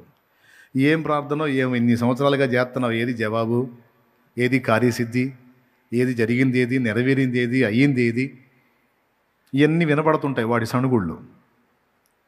అవి వాడివి, మనవిగా వినపడుతుంటాయి మనకే. అర్థమైందా? అంటే ఒక రకమైన విసుగు. అలా నీకు రావద్దని లూకాసు వార్త 18లో యేసయ్య చెప్పాడు. ఒక ఎగ్జాంపుల్ కూడా చెప్పాడు. వారు విసుగక నిత్యము ప్రార్థించుచుండవలెనని ఆయన వారికి ఉపమానము చెప్పాడు. అన్యాయస్తుడైన న్యాయాధిపతి గురించి ఒక ఎగ్జాంపుల్ చెప్తాడు అక్కడ. సో ప్రార్థనలో విసుగు వచ్చింది, అయినా మీరు విసుక్కోవద్దు, పట్టుదల కలిగి ఉండండి, పట్టు విడవక ప్రార్థించండి అని నేర్పాడు. యేసుప్రభు శిష్యులకి బోధనలు నేర్పలా, మరి ఇంకోటి నేర్పలా, ప్రార్థన నేర్పాడు. ప్రభువా, యోహాను తన శిష్యులకు ప్రార్థించడం నేర్పినట్టు నీవు మాకు నేర్పవా అంటే ప్రార్థన. పరలోకమందున్న మా తండ్రి, నీ నామం పరిశుద్ధపరచబడునుగాక, నీ రాజ్యం మాకు వచ్చుగాక, నీ చిత్తం పరలోకమందు నెరవేరుచున్నట్లు భూమి యందును నెరవేరునుగాక. మాకు కావలసిన అనుదిన ఆహారము నేడు మాకు దయచేయండి. మా పట్ల అపరాధం చేసిన వారిని మేము క్షమించున్న ప్రకారం నీవు మా అపరాధములు క్షమించండి. మమ్మల్ని శోధనలోనికి తేక దుష్టిని నుండి, కీడు నుండి తప్పించండి. ఎందుచేతననగా రాజ్యము, బలము, మహిమ, శక్తి సర్వము నిరంతరము నీవై ఉన్నవి తండ్రి అని తండ్రికి చెప్పండి. ఆమేన్. నేర్పాడు. బోధ ఎలా చేయాలని నేర్పాడా? ఇంకేమన్నా చెప్పాడా? వాళ్ళు నెక్స్ట్ మరి బోధకులే. యేసుప్రభు తర్వాత నెక్స్ట్ ప్రీచర్స్ ఎవరు? మాస్టర్స్ ఎవరు? వాళ్ళే అపోస్తలులు. కానీ వాళ్ళకి బోధ నేర్పలేదు, కానీ దేవుణ్ణి ఎలా సమీపించాలో, దేవుని ఎదుట ఎలా బతకాలో, దేవుని ఏ విషయాలు అడగాలో ఈ 3 నేర్పాడు. యేసుప్రభు నేర్పిన 3 సంగతులు: నంబర్ 1, దేవుణ్ణి ఎలా సమీపించాలో నేర్పాడు. 2, దేవుని ఎదుట ఏవి దిద్దుబాటు చేసుకోవాలో నేర్పాడు. 3, దేవుణ్ణి ఎలా అడగాలో, ఏం అడగాలో నేర్పాడు. ఈరోజు మనకు అవి అంత అమూల్యమైనవి, విలువైనవి గనక శత్రువు చేత మనం ఆ పాయింట్లో టార్గెట్ చేయబడతాం. అందుకే యేసుప్రభు విసుగక ప్రార్థించమన్నాడు. అపోస్తలుడైన పౌలు ప్రార్థనలో నిలకడగా ఉండండి ఒక చోట రాశాడు, పట్టుదల కలిగి ఉండండి ఒక చోట రాశాడు, ఎడతెగక క్రమముగా మీరు ఎడతెగక ప్రార్థన చేయండి అని రాశాడు. ఇలా ప్రార్థన గురించి అనేక ప్రోత్సాహాలు మనకున్నాయి. రైట్. ఇప్పటికి ఎన్ని సంగతులు అయినాయి? ఎన్ని? రైట్. 5వ మాట కూడా చెప్తా. ఇవన్నీ సూక్తులాగా రాసుకో, నీ లైఫ్ లాంగ్ ఉపయోగపడతాయి. 5వ మాట, ప్రార్థనా జీవితంలో నీవు కానీ విఫలం చెందితే టోటల్గా లైఫ్లో చాలా విషయాల్లో విఫలం చెందుతావు. ప్రార్థనా జీవితంలో మనకి వైఫల్యం అనేది జరిగిందంటే, ప్రార్థనా జీవితం విషయంలో మనం ఓడిపోయామంటే జీవితంలో చాలా సంగతుల విషయంలో ఓడిపోతాం. ఎందుకంటే ప్రార్థనలో మనల్ని ఓడగొట్టాలనేదే శత్రువు యొక్క కుట్ర. ప్రార్థనా జీవితం విషయంలో మనం ఓడిపోయామంటే ఇక అన్ని విషయాల్లో మనల్ని ఓడగొట్టుకుంటూ వస్తాడు. నేను ప్రాక్టికల్గా కూడా అది అనుభవించున్నాను. నేను అందుకే చెప్తున్నాను, ప్రార్థనా జీవితంలో నేను నిలకడగా ఉన్నంతసేపు, దేవుని సహవాసంలో అద్భుతంగా కొనసాగినంతసేపు నా నుండి వచ్చే వ్యక్తతలు, నా విజయాలు వేరుగా ఉన్నాయి. ఆ ప్రార్థనా జీవితంలో నేను డౌన్ అయినప్పుడు నేను తిన్న దెబ్బలు వేరుగా ఉన్నాయి. స్పష్టంగా నాకు అర్థమై నేను చెప్తున్నాను. నేను ప్రార్థనా జీవితంలో ఓటమి పాలైన వాడు జీవితంలో చాలా సంగతులు ఓడిపోతాడు. ఒకవేళ ఇప్పటికే ఓటమి పాలై ఉన్నవాడు కనీసం ఇప్పటి నుంచైనా ప్రార్థన విషయంలో గెలవగలిగితే ఓడిపోయిన వాటన్నిటిలో తిరిగి గెలవగలుగుతాడు.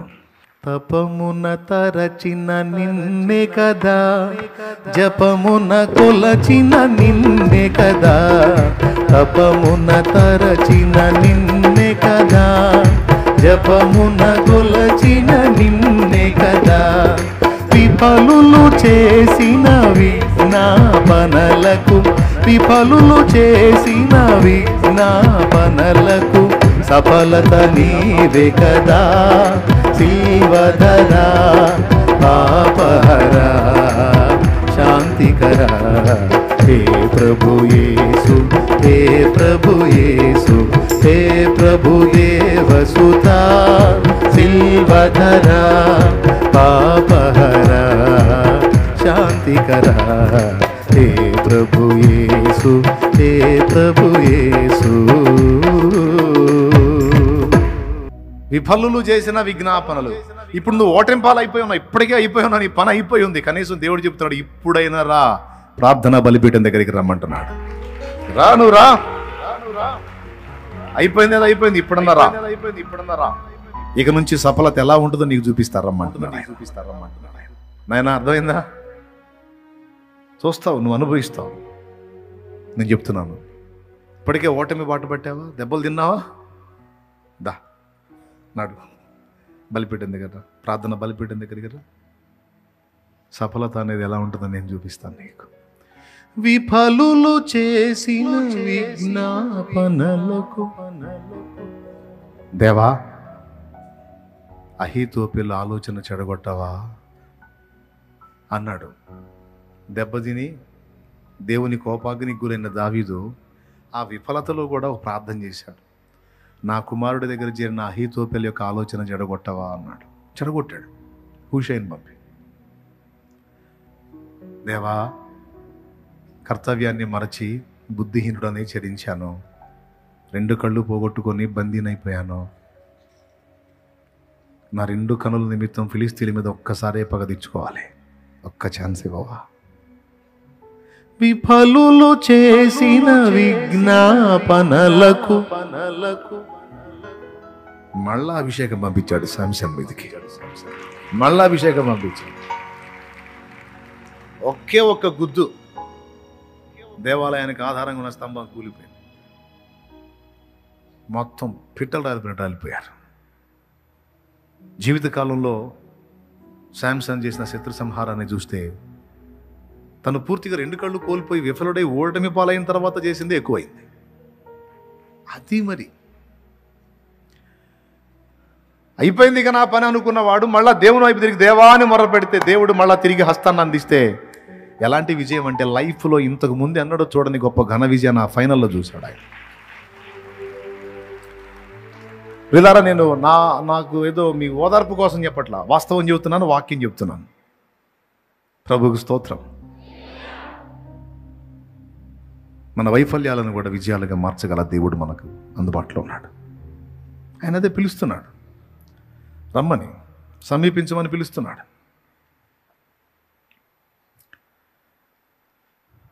ఓకేనా? ఎన్నైనాయండి? ఇంకా 2 చెప్తా, లేదా ఈసారి ఎప్పుడని చెప్పేదా? ఆణిముత్యాలు 5 చెప్పా, ఇంకో 2 చెబుతా. రాసుకోండి, లైఫ్ లాంగ్ గుర్తుపెట్టుకోండి. 6వది, ప్రార్థనతో మనం దేవుని సమీపించటం ఒక మధురమైన అనుభవం. ఒక మాటలో చెప్పాలంటే దేవునితో మనకు గాఢమైన అనుబంధం కలిగించేటువంటి స్థలం, దేవునికి దగ్గరికి తీసుకెళ్ళింది ప్రార్థన. ప్రార్థనతో మనం దేవుని సమీపించినప్పుడు ఇక మనం ఇతరులను పట్టించుకోం, ఆయన మన బంధము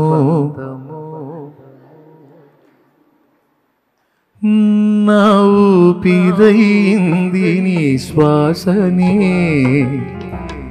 నిత్యము నీకెప్పుడు నా ధ్యాసనే, నా ఊపిరైంది నీ శ్వాసనే, నిత్యము నీకెప్పుడు నా ధ్యాసనే, నీ ప్రాణమిచ్చింది నా కొరకనే, నీలాంటి ప్రేమికుడు ఇలా లేడని, చావైనా బ్రతుకైనా మేలైనా కీడైనా నీతోనే నా పయనమో, నీ ప్రేమ ప్రాకారము యేసయ్యా, నీ పొందు నా భాగ్యము, నీ ప్రేమ ప్రాకారము యేసయ్యా, నీ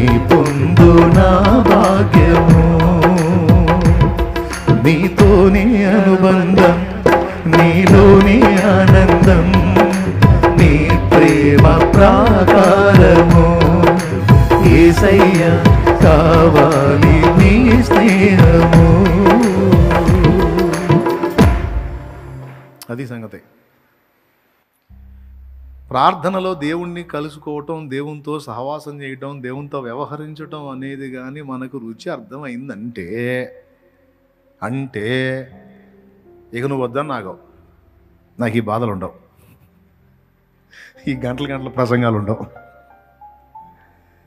ఆయనతో సహజీవనం, ఆయనతో సహవాసం, అందులో ఉన్న మాధుర్యం అర్థమైందంటే జనాల్లో ఉండటానికి ఇష్టపడవు. ఏ కొంచెం అవకాశం దొరికినా సరే వీళ్ళు ఆయనతో మాట్లాడుకోవాలనిపిస్తుంటుంది.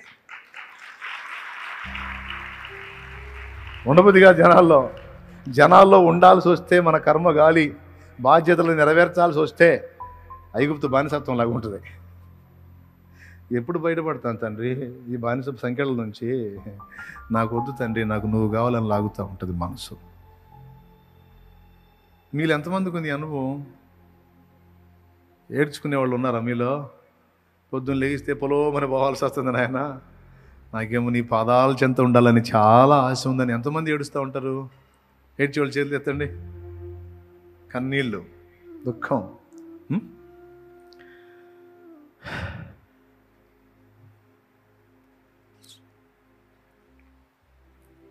ఆయన సహవాసంలో ఉన్న మాధుర్యం అర్థమైతే లోకంలో ఉండబుద్ధి కాదండి.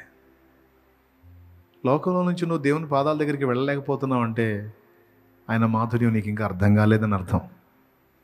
ఆయన సాహచర్యంలో ఉన్న మాధుర్యం అర్థమైతే ఆనందంగా పరిగెత్తుతావు. ఏమని?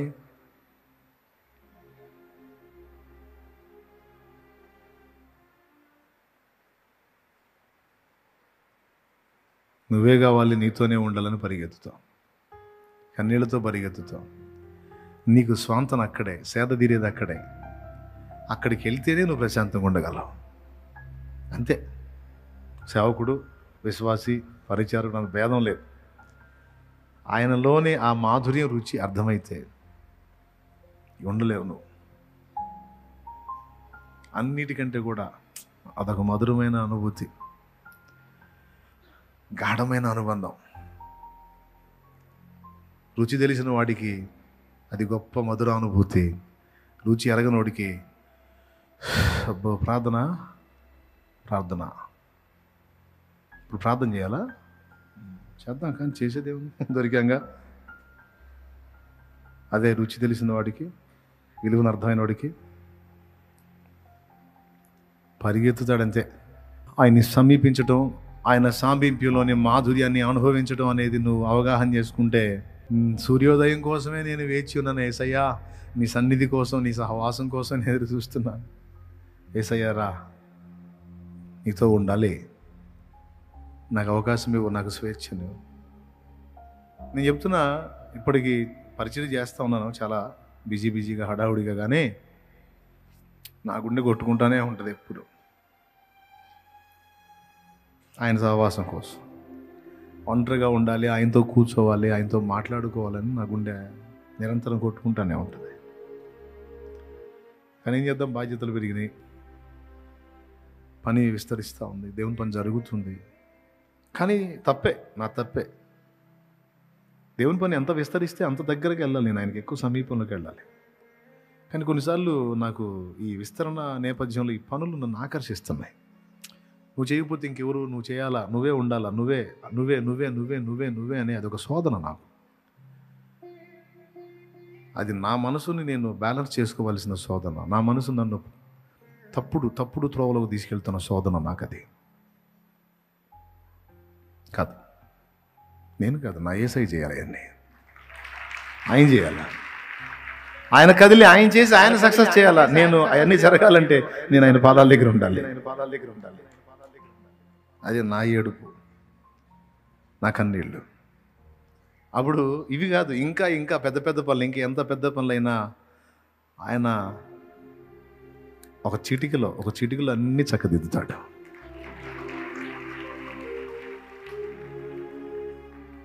కొన్నిసార్లు ఏడ్చుకుంటా, నిన్ను సమీపించలేకపోతున్నాను. కాలాలు మారిపోతున్నా నీకు చేరువ కాలేకున్నా, నా సమీపానను నిలుచున్నా నిన్ను చేరలేకపోతున్నా. యేసు నీ కోసం వెదికే నా ప్రాణం, నా తండ్రి నీ కోసం ఈ నారాటం.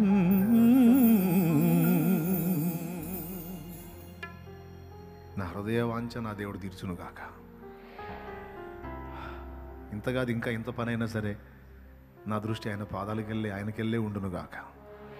మరి మీ దృష్టి, మా దృష్టి కూడా అంతే అనరా మరి? అంతేనా? తొలకరి కోసం భూతలమంతా ఆశతో చూచినట్లు, నీదు స్పర్శకై నా మనసు మిగులాశతో ఉన్నది. తొలకరి కోసం భూతలమంతా ఆశతో చూచినట్లు, నీదు స్పర్శకై నా మనసు మిగులాశతో ఉన్నది. నా వేదనను బలికాంది, నీపై ఆశ బ్రతికించింది. నా వేదనను నీపై ఆశ బ్రతికించింది. గీరే దుఃఖుంటే నన్ను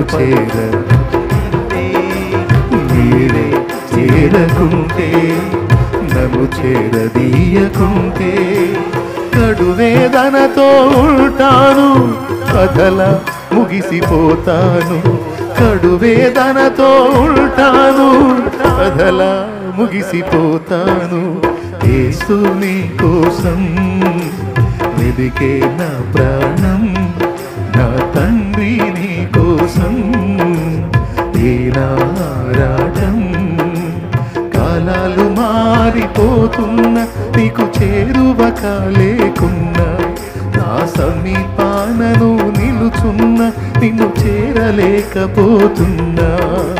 కాలాలు మారిపోతున్నా నీకు చేరువ కాలేకున్నా, నా సమీపానను నిలుచున్నా నిన్ను చేరలేకపోతున్నా.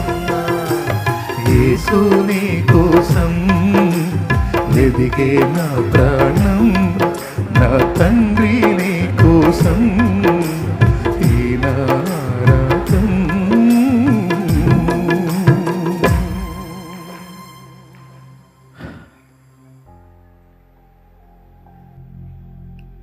ఇక్కడ ఎంతమంది సమూహం ఉన్నారు అనే క్వాంటిటీ కాదండి లెక్క.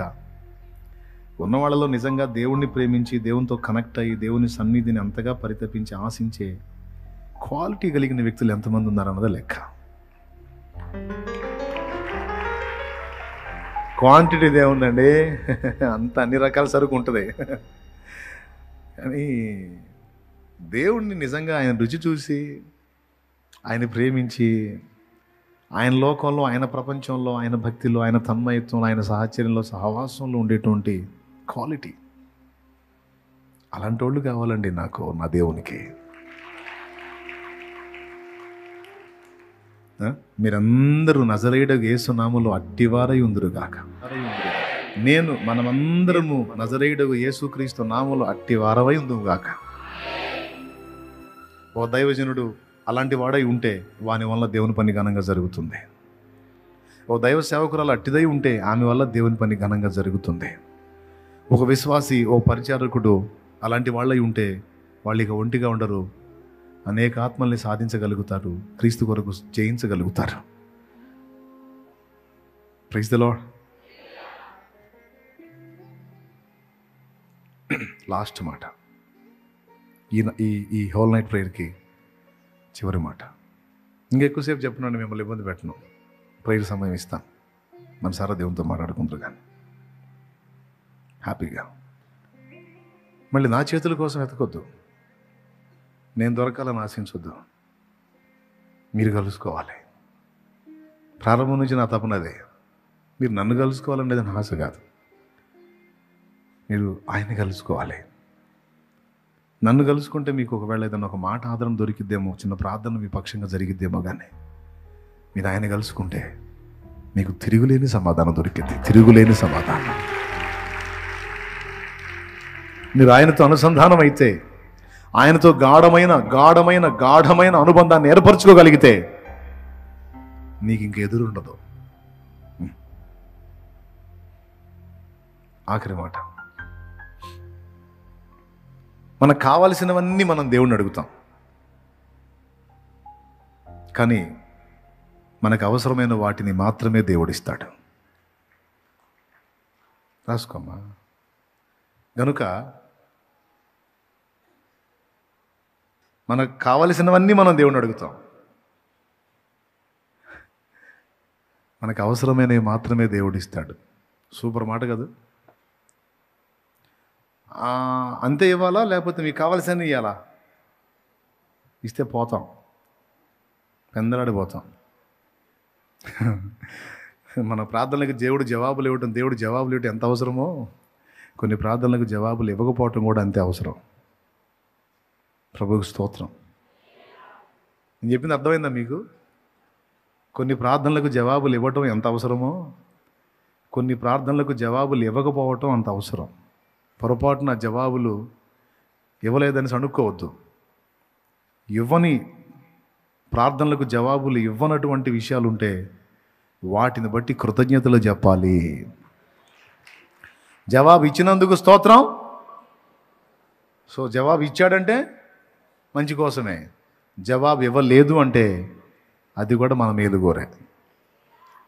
హల్లెలూయా. మీరు చెప్పండి, యోసేపు వాళ్ళ అమ్మ స్థానంలో నువ్వు ఉంటే, ఎవరు యాకోబు కొడుకు యోసేపు ఉన్నాడు కదా, వాళ్ళ తల్లి స్థానంలో నువ్వు ఉంటే నువ్వేమని ప్రార్థన చేస్తావు? నా తండ్రి, నా కుమారుడు అన్నదమ్ములతో సమాధానంగా ఉండాలి, అన్నదమ్ములందరూ నా కుమారుణ్ణి మా చిన్న తమ్ముడని ప్రేమించాలి తండ్రి, వాళ్ళ మధ్య ఐక్యత నాయన అని ప్రార్థన చేస్తాం. పొరపాటున ఐక్యత రాలేదు, వాళ్ళు తమ్ముడి మీద అటాక్ చేశారు. అయితే ఏమని ప్రార్థన చేస్తాం తెలుసా? సరే వాళ్ళ మధ్య ఐక్యత చెడింది, కానీ వాడిని మాత్రం వాళ్ళు కీడు తలపెట్టకుండా చూసుకోయా అని ప్రార్థన చేస్తాం. సరే కీడు తలపెడితే తలపెట్టారు, ఐగుప్తుకు మాత్రం అమ్మకుండా చూసుకోయా అని ప్రార్థన చేస్తాం. ఐగుప్తుకు అమ్మితే అమ్మారు, అక్కడన్నా నా బిడ్డని సుఖంగా ఉండేటట్టు చేయ, పోతీఫెరో భార్య కన్నేయకుండా చూడే అని ప్రార్థన చేస్తాం. కన్ను వేస్తే వేసింది, కానీ నా బిడ్డ చెరసాల పాలు కాకుండా చూడయ్యా అని చేస్తాం ప్రార్థన. దేవునికి స్తోత్రం. నాయన ఒకవేళ చెరసాల పాలైతే ఆ బిడ్డ ఆ చెరసాల నుంచి కనానుకు రావాలయ్యా, చెరసాల నుంచి ఆడికి రావాలయ్యా, ఇంటికి రావాలయ్యా అని ప్రార్థన చేస్తాం. ఖచ్చితంగా నువ్వు యోసేపు తల్లివైతే ఈ ప్రార్థన చేస్తావు చేయవా? ఏ ప్రార్థన చేస్తావు? లేకపోతే అయ్యా నా అబ్బాయికి వాళ్ళ అన్నోళ్ళతో తగాద రావద్దండి, వాళ్ళు ఈయన తన్ని ఐగుప్తుకి అమ్మాలని ఆయన, నీకు స్తోత్రం ప్రభా, తప్పకుండా చేయి తండ్రి, నీ దయ తండ్రి, నా బిడ్డ బానిసగా 20 తులాలు ఇంటికి అమ్మాలి తండ్రి అంటావా? అక్కడ యజమానురాలు కన్నేయాలి తండ్రి, నా బిడ్డను ఒక్కసారి చూడు నాయన అంటావా? కన్నేసి వాడిని తల ఒక తన్ను దాన్ని జైలు పాలు చేయి నాయన స్తోత్రం అంటావా? ఎవరు అంటారండి అట్లా? కానీ ఏం జరిగిందో మీకు తెలుసు. ఒకవేళ పోతీఫెరా ఇంట్లో యోసేపు ఆ శోధనను ఎదుర్కోపోతే లైఫ్ లాంగ్ అక్కడ బానిసల మీద నాయకుడిగా ఉండేవాడు, అంతేగాని ఇంకేమయ్యేవాడు? ఎంతమంది ఉన్నారు లైన్లో? అవునా? నీ ప్రార్థన విని పోతీఫెరా ఇంటోనన్నా స్థిరపరచయ్యా నా బిడ్డని అంటే బానిసల మీద నాయకుడే పెద్ద బానిసగా ఉండేవాడు తప్ప ఐగుప్తుకి ఏలిక అయ్యేవాడా? ఏలిక అంటే తెలుసా మీకు? ఎలుక అనుకున్నారు, ఎలుక కాదు. ఏలిక అంటే పాలించువాడు. ఫరో ఏమన్నాడు? యోసేపు, ఐగుప్తు మొత్తానికి నేను ఫరో, నాకు నా ఇంటోళ్ళకు కూడా నువ్వు ఫరో అన్నాడు. నీ మాట లేక ఎవడు తన చెయ్యి కానీ కాలు కానీ ఆడించడానికి లేదన్నాడు. రాజుకే రాజు. అదే మన ప్రార్థన. దేవుడు జవాబిస్తే ఆమెన్ అన్నాడు అనుకో, ఏ ప్రార్థనకి? పోతీఫెరో ఇంట్లోనే నా బిడ్డ ఉండాలి నాయన, అక్కడన్నా వాడు సుఖంగా ఉండేటట్టు చూడు తండ్రి అంటే అక్కడ హ్యాపీగా ఉండేవాడు. అంతవరకే, బానిస మీద పెద్ద బానిసగా. కానీ ఏలికగా మారేవాడు కాదు. ఇప్పుడు చెప్పండి, ఒకవేళ యోసేపు తల్లి ప్లేస్లో, అంటే వాళ్ళమ్మ లేదే పాపం, చనిపోయింది. ఒకవేళ ఆమె ఉండి ఆ తల్లి ప్లేస్ నువ్వే అయితే నువ్వు ఖచ్చితంగా ఈ ప్రార్థనలు చేస్తావు. అప్పుడు యోసేపుని ఇంకొక షేడ్లో చూడాల్సి వచ్చేది మనం. అవునా? ఒకవేళ యోసేపు తండ్రి యాకోబు ప్లేస్లో నువ్వు ఉంటే ఖచ్చితంగా ఈ ప్రార్థనలు చేస్తావుగా. చెప్పవా? చేయత్తవే? అవునన్నా, అంతే చేస్తాను. చివరి క్లైమాక్స్ ఏందో నువ్వు ఊహించు. మరి పెద్ద బానిసగా అక్కడ ఆగిపోయేవాడు. అవునా? కానీ దేవుడు నాయకత్వం నడిపింపు చూడు. శ్రమలో కొలిమిలో గుండా తీసుకెళ్ళి రూట్ అసలు ఎక్కడి నుంచి ఎక్కడికి వేసాడో చూడు. కనాను నుంచి ఐగుప్తుకి వేసాడు రూటు. అక్కడి నుంచి పోతీఫెరో ఇంటికి వేసాడు. అక్కడి నుంచి జైలుకి వేసాడు. జైలు నుంచి ఫరో ఆస్థానానికి వేసాడు. ఆస్థానం నుంచి సింహాసనానికి వేసాడు. ఎక్కడెక్కడ లింకులు ఉన్నాయో మనకు తెలియదు. మనం ఒకటే అడుగుతాం, నాకు ఇది కావాలి, నాకు అది కావాలి, నాకు అలా చేయి, నాకు ఇలా చేయి, నాకు కావాలి కావాలి కావాలి, నేను అడిగినవన్నీ రావాలి. ప్రభువా కావాలి కావాలి, కోరినవన్నీ కావాలి. నువ్వు ఇవ్వకుండా నేను ఉండలేనయ్యా.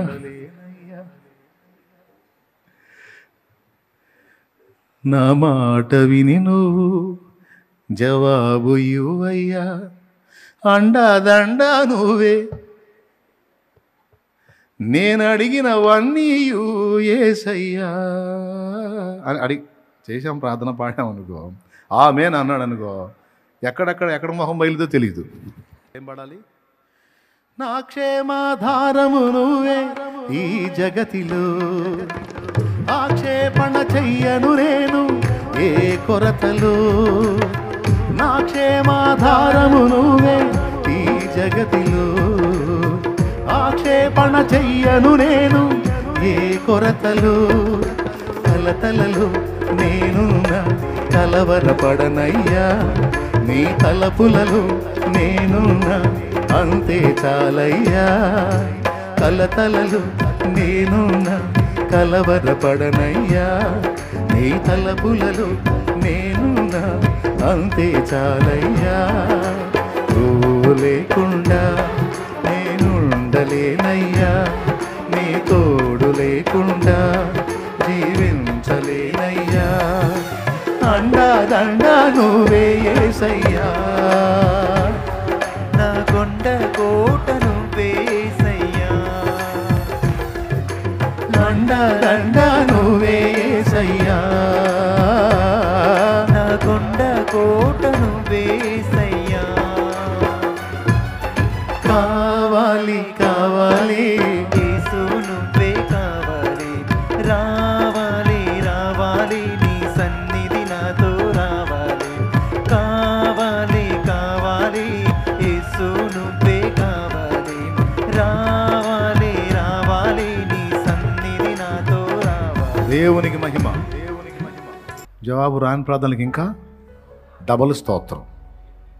ఎందుకంటే దేవన్నా, నాకు ఈ ప్రార్థనకి జవాబు రాలేదంటే మొత్తానికి ఏదో నా మొహం పగిలే అవకాశం ఉంది, దాని నుంచి నన్ను కాపాడినందుకు నీకు స్తోత్రం.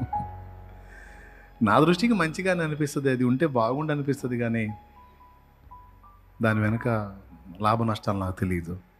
కాబట్టి జవాబు ఇచ్చిన ప్రార్థనల కొరకు స్తోత్రం, ఇవ్వని వాటి కొరకు కూడా. ఎందుకంటే నా మంచి కోరే వాళ్ళలో నీకంటే ఎక్కువ ఎవ్వరు లేరు తండ్రి. నా క్షేమాధారము నువ్వే, ఆక్షేపణ చెయ్యను నేను ఏ కొరతలు. ఏ కొరత దాన్ని నేను విమర్శించను. కలతలలో నేనున్నా కలవరపడ్డాను. నీ తలపులలో ఉన్నాను చూడు, అది చాలు నాకు. నీ ఆలోచనల్లో ఉన్నాను కదా నేను. నువ్వు నన్ను గమనిస్తున్నావు, నా లైఫ్ని గమనిస్తున్నావు, ఇంకా నాకెందుకు టెన్షను? నువ్వే చూసుకుంటావు. క్రైస్తవులారా, ఎడారైన పుష్పిస్తుంది చల్లని నీ చూపులతో, మండు టెండ మంచవుతుంది నీ దర్శన వేళలలో. ఆశైన శ్వాసైన నీవే యేసయ్యా, నా ఊసైన ధ్యాసైన నా బ్రతుకున ఓటములెన్నో గెలుపయ్యేగా, నా చీకటి వెలుగుగా మారే నీ దయేగా. ఇక చాలు, ప్రార్థన చేద్దాం, ప్రార్థన చేద్దాం. అదే చేద్దాం. రండి, మోకాళ్ళ మీదకి రండి. ఒకవేళ మోకాళ్ళ మీద ఉండి ఓపిక లేదన్నట్టు పైకి లేచి నిలబడండి. తర్వాత మోకాళ్ళు ఎదురుగానే మీ కంఫర్ట్, మీకు ఎలా ఉంటే అలా. ఒకవేళ పాప కొంతమంది కూర్చొని పట్టుకుపోయి ఉంటే అందుకని పైకి లేచి నిలబడచ్చు, నేనేమనుకోను. లేదన్నా నాకు మోకాళ్ళు బాగానే ఉన్నాయి, నేను వేస్తానంటే మోకాళ్ళు అయ్యి ప్రార్థన చేద్దాం. మరి ఇప్పుడు ఇక నేను ముగిస్తాను. మీకు ప్రార్థనకు టైం ఇచ్చి నాకెళ్ళి ఒకసారి చూడండి, ఆ తర్వాత కళ్ళు ముద్రగాలి. మీకు ప్రార్థన టైం ఇచ్చి ప్రార్థన నడిపింపు కొరకు మిమ్మల్ని అప్పగించి నేను ముగింపులో తీసుకెళ్తా. అంతకుముందు 3 దాకా ప్రార్థన చేయించేవాడు, ఇప్పుడు ఏందో మరి 1:30, 2 ముగిస్తున్నావు అని కొంతమంది ఫీలింగ్స్. అంతకుముందు 10:30 మొదలుపెట్టి ఇప్పుడు 9గా మొదలు పెడుతున్నాం. జస్ట్ టైంను కొంచెం ముందుకు తీసుకొచ్చాం అంతే. గంటలు అయ్యే. స్తోత్రం, హల్లెలూయా. Okay, right. ప్రార్థన చేద్దామా? ఎప్పుడన్నా మనస్ఫూర్తిగా సిద్ధపడ్డారా, లేకపోతే ప్రార్థన చేయమన్నానని లేచారా? ఇక అది మీ ఫీలింగ్, మీకు ఎలా ఉందో, మీకు చేయాలనిపిస్తుందో లేదో. మరి ఈ రాత్రి మేల్కొని నువ్వు చేసే ప్రార్థనకు జవాబు ఉంది, ఖచ్చితంగా సీరియస్గా తీసుకుంటాడన్న నమ్మకం ఉందా? ఎంతమందికి ఉందా? ఎలారా? డౌట్ లేదా? రైట్, ప్రార్థన చేయి. నువ్వు మారు మనసు పొంది బాప్తీసం పొందని మొత్తుకోవటం కూడా పక్కన పెట్టా నేను. ఎందుకంటే అననీయ నాకు ఒక ఐడియా చెప్పాడు. అననీయ బైబిల్లో, అననీయ 22 అపోస్తలుల 22లో, సౌలా సహోదరా ఇక తడవు చేయట ఎందుకు, ప్రభువు నామమున ప్రార్థన చేసి బాప్తీసం పొంది పాపాలు కడిగేసుకో అన్నాడు. ఒక వ్యక్తి నిజంగా సరిగ్గా ప్రార్థనలో దేవునికి కనెక్ట్ అయితే ఆ వ్యక్తి బాప్తీసం అందకుండా ఎవ్వడు ఆపలేడు. నువ్వు వద్దురా నాయన, ఇప్పుడు వద్దురా అన్న ఆగడు, వచ్చి నాకు బాప్తీసం ఇస్తావు సత్తా అని కూర్చుంటాడు. కాబట్టి ప్రార్థన చేయండి, నా దేవుడే నీతో మాట్లాడతాడు. మారు మనసు రక్షణ కూడా నువ్వే సిద్ధపడతావు.